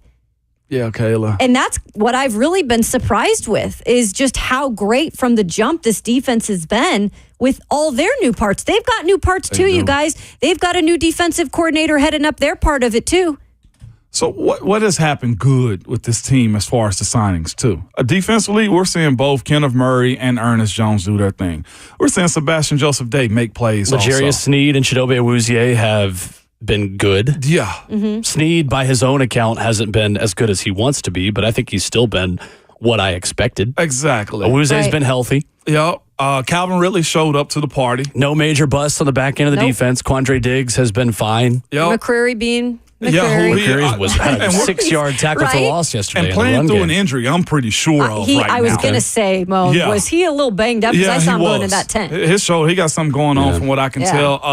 Tony Pollard looks great.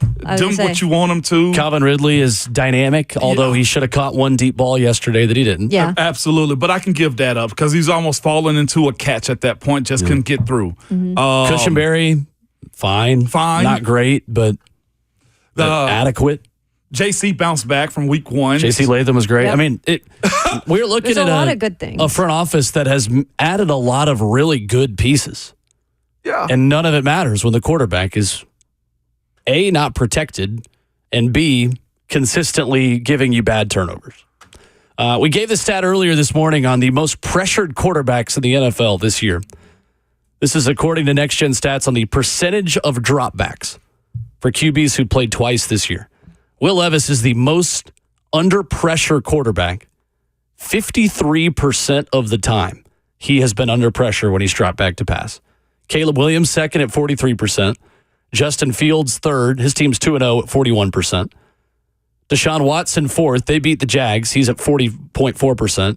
And Justin Herbert, fifth most pressured. Him and Jim Harbaugh are also 2-0. There was a great follow-up question to this on social media saying, I'd be curious the amount of blitzes faced. Great question. I've got the answer for you that as well. Got it. Yep. The Titans have been blitzed 21% of the time. That is the 22nd most in the NFL. The summation of that I can give you to make it as simple as possible, teams are getting home with 4. Teams are putting guys in coverage, rushing 4 guys, and getting to Will Levis. They're not blitzing to get home. More often than not, they're sending the minimum 3 or 4 guys, and they're getting home. 2 statements on that. One, it's probably because the O-line got to figure out what levels they got to be on. Okay? Sure. Right. It's going to take time. I'll give you that. But the second most damning thing about it, though, to me is if they just probably are sitting back and said, if we just play our zones, he can't find his spot. Or he's going to throw it to us. Mm-hmm. Yeah. And by the way, on the note of PFF grades, since we're giving them out, let's give Will Levis after 2. His total offensive grade, 46.9. That pass grade is 42.1. And the positive, the run grade with 70.1 is the only green bright spot. Overall this year, he has a 32.8 overall grade. and I'm trying to think of his picks. One was the flip six. Oh, yeah, 46. That's right. That one I was. Is that right, Will? Yeah, 46.9 was right. Yeah. His 3 picks this year. One was a flip six. The other was yesterday on the deep pass to Traylon. What's the third one? The last Tyler play Boyd. to the Bears defense on the final drive, 4th down and long. They hadn't been egregious, just bad reads. He's just made bad decisions when in zone or under pressure. Yeah. So why would I change anything if I'm a defense? Why would I blitz him if I know I just sit back and wait? No, yeah. If you can blitz with 4, I mean, Coach Mack talks about it all the time. If you can get pressure with 4, you're going to win a lot of football games in the NFL. Mm-hmm. Why would I expose myself? On the flip side, if you can't protect against 4 rushers, then you're going to lose a lot of football games. Yeah, and that's what's happening so far. I mean, it's a numbers game. I'm not a math guy, but I wish I was a math when girl. you've got 3 or 4 receivers being covered by 7 defenders consistently, how are you going to get open? Mm-hmm. And I just saw a comment too that said not every team has Quinnen Williams or Montez Sweat. Well, Miami got a couple guys. Green Bay does too. The Jets had Will McDonald, who has 3 career sacks, and he now got 6 after yesterday. Yeah. I don't care. This was not like a good edge rusher getting home. This was a guy in 16 games with 3 career sacks. 3. If a team sees a weakness, and he was eating NPF's lunch money. Yeah. Guess what size Von Miller rushes off of? NPF is side, okay? Indianapolis has those types of dudes. What I'm saying is this test doesn't get easier. You mentioned not every team doesn't have this. Well, guess what the Chargers got?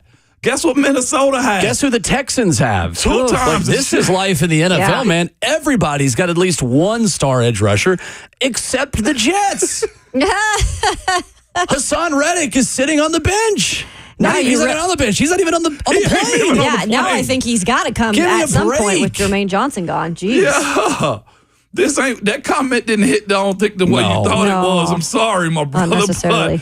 But I think that's more damning to your statement there. It doesn't get easier. And the more film you get, the bigger the test is for your guy. John in Clarksville. 615-737-1045. What's up, John? Yeah, I'm listening to you guys all morning, and there's a lot of interesting stuff here.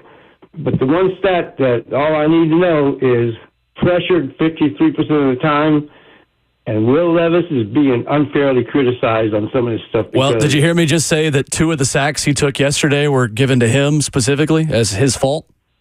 I understand that, but he's a rookie, for one thing. No, he's not. Nope. He's not a rookie. He's a second-year player. Yeah. He's had 2 off seasons. But I'm considering him a rookie. But anyway. Why? Well, he hasn't played enough games yet. I mean, I think a rookie has He's to play had 2 off seasons. After your second off season, you're not a rookie anymore. This isn't baseball. All right, that's okay. That's your opinion. That's fine. Okay. But also, the man under pressure made 2 great wrong. One to Ridley, which that one maybe Ridley can't catch, but maybe he can, went off his fingertips. The other one, once again, Traylon Burks did not make a catch. That's true. A.J. Brown And I agree with you on that. Yep. I agree with you. He had to hold on to that. A.J. Brown makes that catch, and it's a different story. People be talking different. Can I say one more thing to you? Is this John? It's your show. Yes, please. John, can I ask you one thing? And that's fine, and I'm with you on those things. But I think what's so hard to overcome is we probably wouldn't be having this hard of a conversation about Will Levis because he just keeps making. Are you okay then with those mistakes that he's making that are glaring? Those are also game changers. No, I'm not, and that's that's something I think he can work out of himself. I really believe that because I used to play sports. I played soccer in Germany, very, very organized sports. I did things early in my career. The coaches took me out of the game, which I don't think they're going to do with Levis. Okay, but they talked to me, and I changed my game. Now I think he will change his game. Sure, I really do. So, and for that matter, Aaron Rodgers.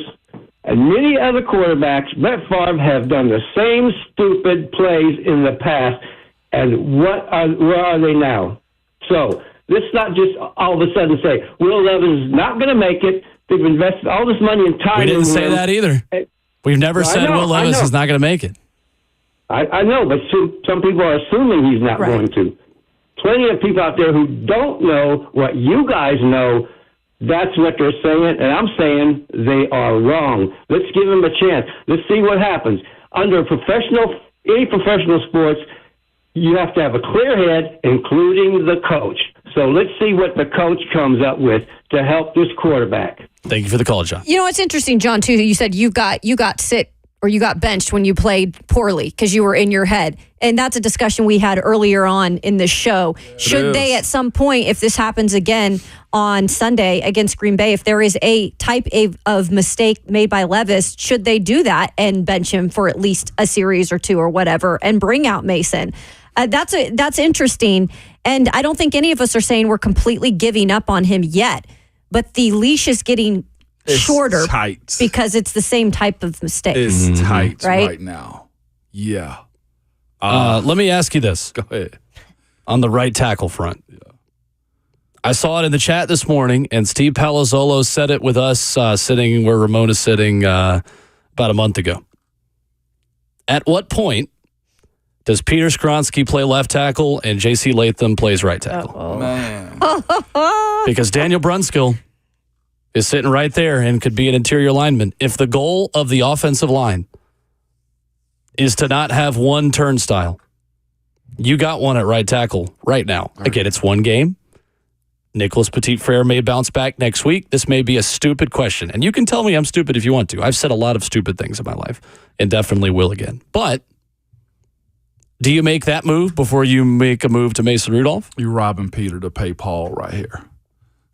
Are you? Yeah, you are in this one. That's why I think you're better off trying to hide them by keeping tight ends in, by trying to get the ball out, by setting up the screen game. To be fair, I thought the jumbo line with the tackle eligible was better. It was did too. John Ajuku did some good things to protect him, and that might be what it takes. But it limits you being able to go down the field. You got three guys in a route instead of four at that point. Exactly. Sure. Again, I think we're 2 draft cycles away from getting to the point to where you're going to be settled at. And that's the biggest issue, is we can't get these answers in real time right now. So it's not a stupid question. Okay. I think it's a great idea. Thank you for not calling. No. It's a great idea, but you're also removing a guy that's getting used to playing next to J.C. Latham, who's also a rookie. Mm-hmm. Yeah, that's the other part. It messes up a whole nother type of situation on the other side. My left 3 good, center, left guard, left tackle, and we just somehow supplement this right side at some point. Because last week, Ravens had a good week. Gave up a sack this week, and NPF has got to figure it out. He's up against the wall too with his timeline. Yeah. Not a dumb question, not a bad suggestion. Because fans are thinking this. Of course. Some of them. Of course. I'm with it. I am. Ben is in Nashville up next. What's up, Ben? Hey, guys. Quick question. Obviously, the Will Levis turnover game has been very disappointing, but do you believe that Will Levis turnovers are more frustrating than the lack of execution and performance by Treylon Burks? I guess if you had to pick, which experiment is going to fail first, the Will Levis or the Treylon Burks? I'll hang up now. Thank you, Ben. I think the Levis part of it is more frustrating. Just because there's more on that, right? Because you've got other receivers. But I get the frustration at first round. Burks is your fourth receiver. Right. But that is frustrating. I think people wanted to see it. If he makes that catch yesterday, if he fought for that catch, I feel like maybe that would have even piqued some fans okay, he can make those types of catches, right? It was interesting yesterday. Brian Callahan was asked about it and said, I thought he just got unlucky. He got unlucky. Well, but he's been unlucky a lot then. I know. I'm just repeating I don't mean to be rude repeating what Brian Callahan said. His exact words were, I thought he got a little unlucky, where he rolled over and the defender, basically ball just fell in his lap, is what Brian Callahan said yesterday. He got to be fair to Treylon. He got to muscle that one up like he do them, rounding up pigs. I agree. It was a good breakdown. I forget who it was. I apologize. I'll go back and find it by the time I'm done with this sentence and type and look. But there was a good breakdown of him going up. There's too big of a gap in his arms. Mm-hmm. It's Matt Waldman who tweeted this out. I'll retweet it right now. does a good job breaking down film of receivers. Yep. Said the gaps, he's going up and trying to make a body catch, and he's not high pointing the ball with his hands. He's going up with his arms curved upward, like he's trying to make a body catch while he's in the air. Got it. And he's taking away the height and size advantage he has on the defenders around him by doing that. Boom. Because I was like, he's twice the size of the defenders. Mm-hmm. Some point. I just retweeted it. I'll retweet it from Ramon Kalen Will as well. It's the same conversation. At some point, this P word potential's got to be tapped into. So what the exact wording says, Traylon Burks still doesn't know how to attack a contested vertical route. Oh, yeah. The hands position undercuts his strength, length, and ability to protect the ball as he secures this. I think that's very fair analysis, giving you specifics on what's not working there. Yeah. We will wrap up with more of your phone calls coming up next. We had Levis Lover last week. I'm told we now have Am I Still a Levis Lover? Who has called back in. Oh. We'll gauge his interest level in his quarterback next.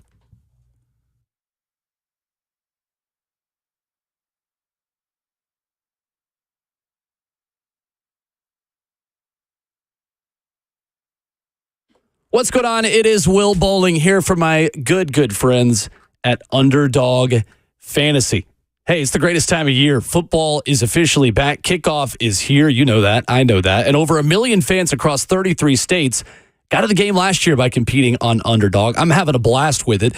You can win up to 1,000 times your money just by choosing higher or lower on your favorite players' stats, whether that's touchdowns, passing yards. I went lower for Caleb Williams' passing yards last night. Much more. I am loving working with Underdog Fantasy. It is so easy to use. Got in on the Titans game over the weekend, Sunday Night Football last night. Making picks on Underdog is straightforward. Signing up's even easier. Just go to Underdog's simple-to-use mobile app or UnderdogFantasy.com. Sign up with promo code WILL, W-I-L-L at Underdog. They're going to give you a free pick to use on your first cash champions entry, plus up to $1,000 in bonus cash when you deposit. That's Underdog Fantasy, promo code WILL to claim your new customer special of a free pick and your deposit offer. Must be 18 or older and present in a state where Underdog Fantasy operates. Terms apply. Concerned with your play? Call 1-800-GAMBLER or visit www.ncpgambling.org.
Wrapping up the show, RKW Reaction Monday. Ramon Foster, Kayla Anderson, Will Bowling. Hit the podcast feed if you missed any of it.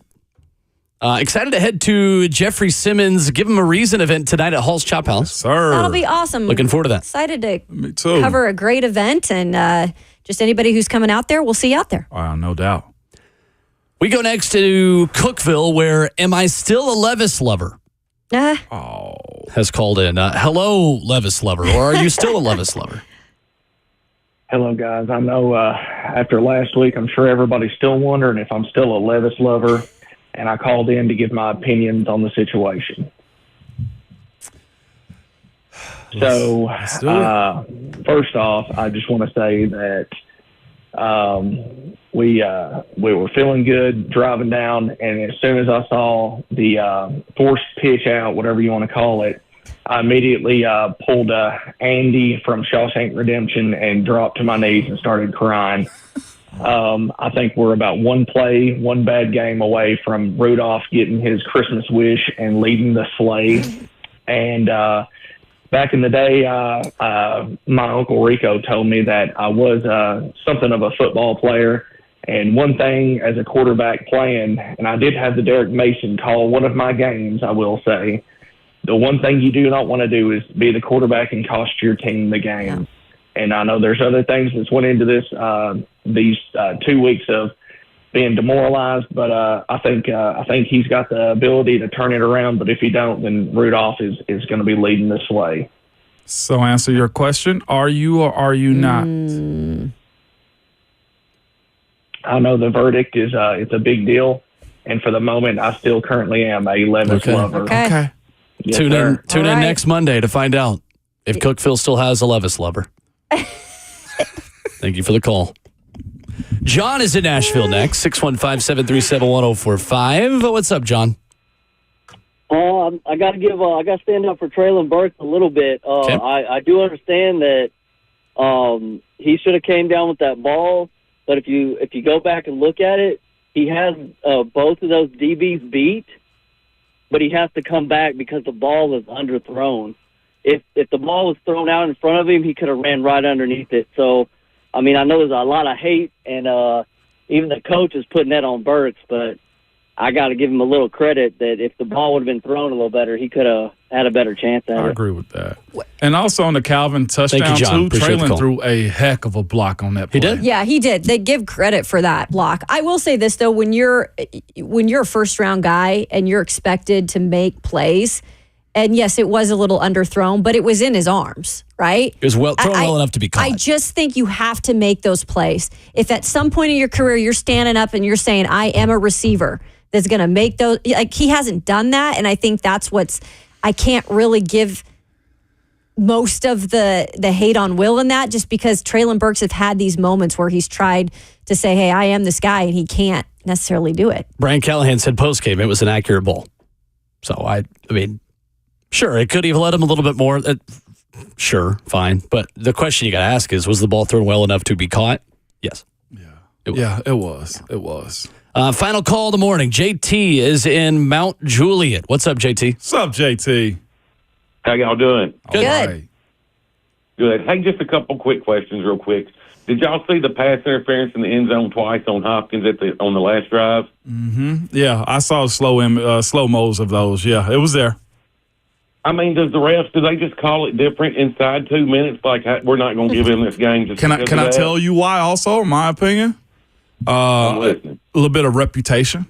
Sauce Gardner has a reputation of being good. Yeah, I agree. You know, that sucks, but yeah. The second question is, I guess, outside of on the Will Levis deal, is our expectations, were they too high coming into this year for him? I mean, take away the pitch fumbles and the pitch, 6. You do that again, and you can eat, but you can't eat at my table. Yeah. Yeah, thank you for the call, JT. I don't think the expectations were too high. Right. The baseline expectation that you shouldn't shovel pass the ball to a defense back-to-back weeks, that's not a very high expectation. That's not our overtaking fault. everything, guys. Yeah. It's overtaking everything. You do it once, okay. You do it twice, we got a problem. You do it 3 times, Might get fired. You out. And it's going to take time. Like, he can still get better. I think he can still earn a lot of trust back, but you gotta prove it. I don't think it's an expectations problem. You think he can get past his hurdle this week mentally? Mentally. You know how hard mentally can be sometimes, Ramon? I hope he can. He's speaking to himself. Yep. We are back at it tomorrow morning. Austin Price of All Quest will recap Tennessee's 71-point win over Kent State. And there is a massive matchup brewing in Norman, Oklahoma this weekend that will demand a lot of our attention this week. We will give it that attention tomorrow morning when we talk some college football with you. Buck Rising is next. He has you covered for your reaction Monday, and Ramon Foster has words of wisdom to start your week. Hey, especially this week, remember, your Twitter finger and your mic is always hot.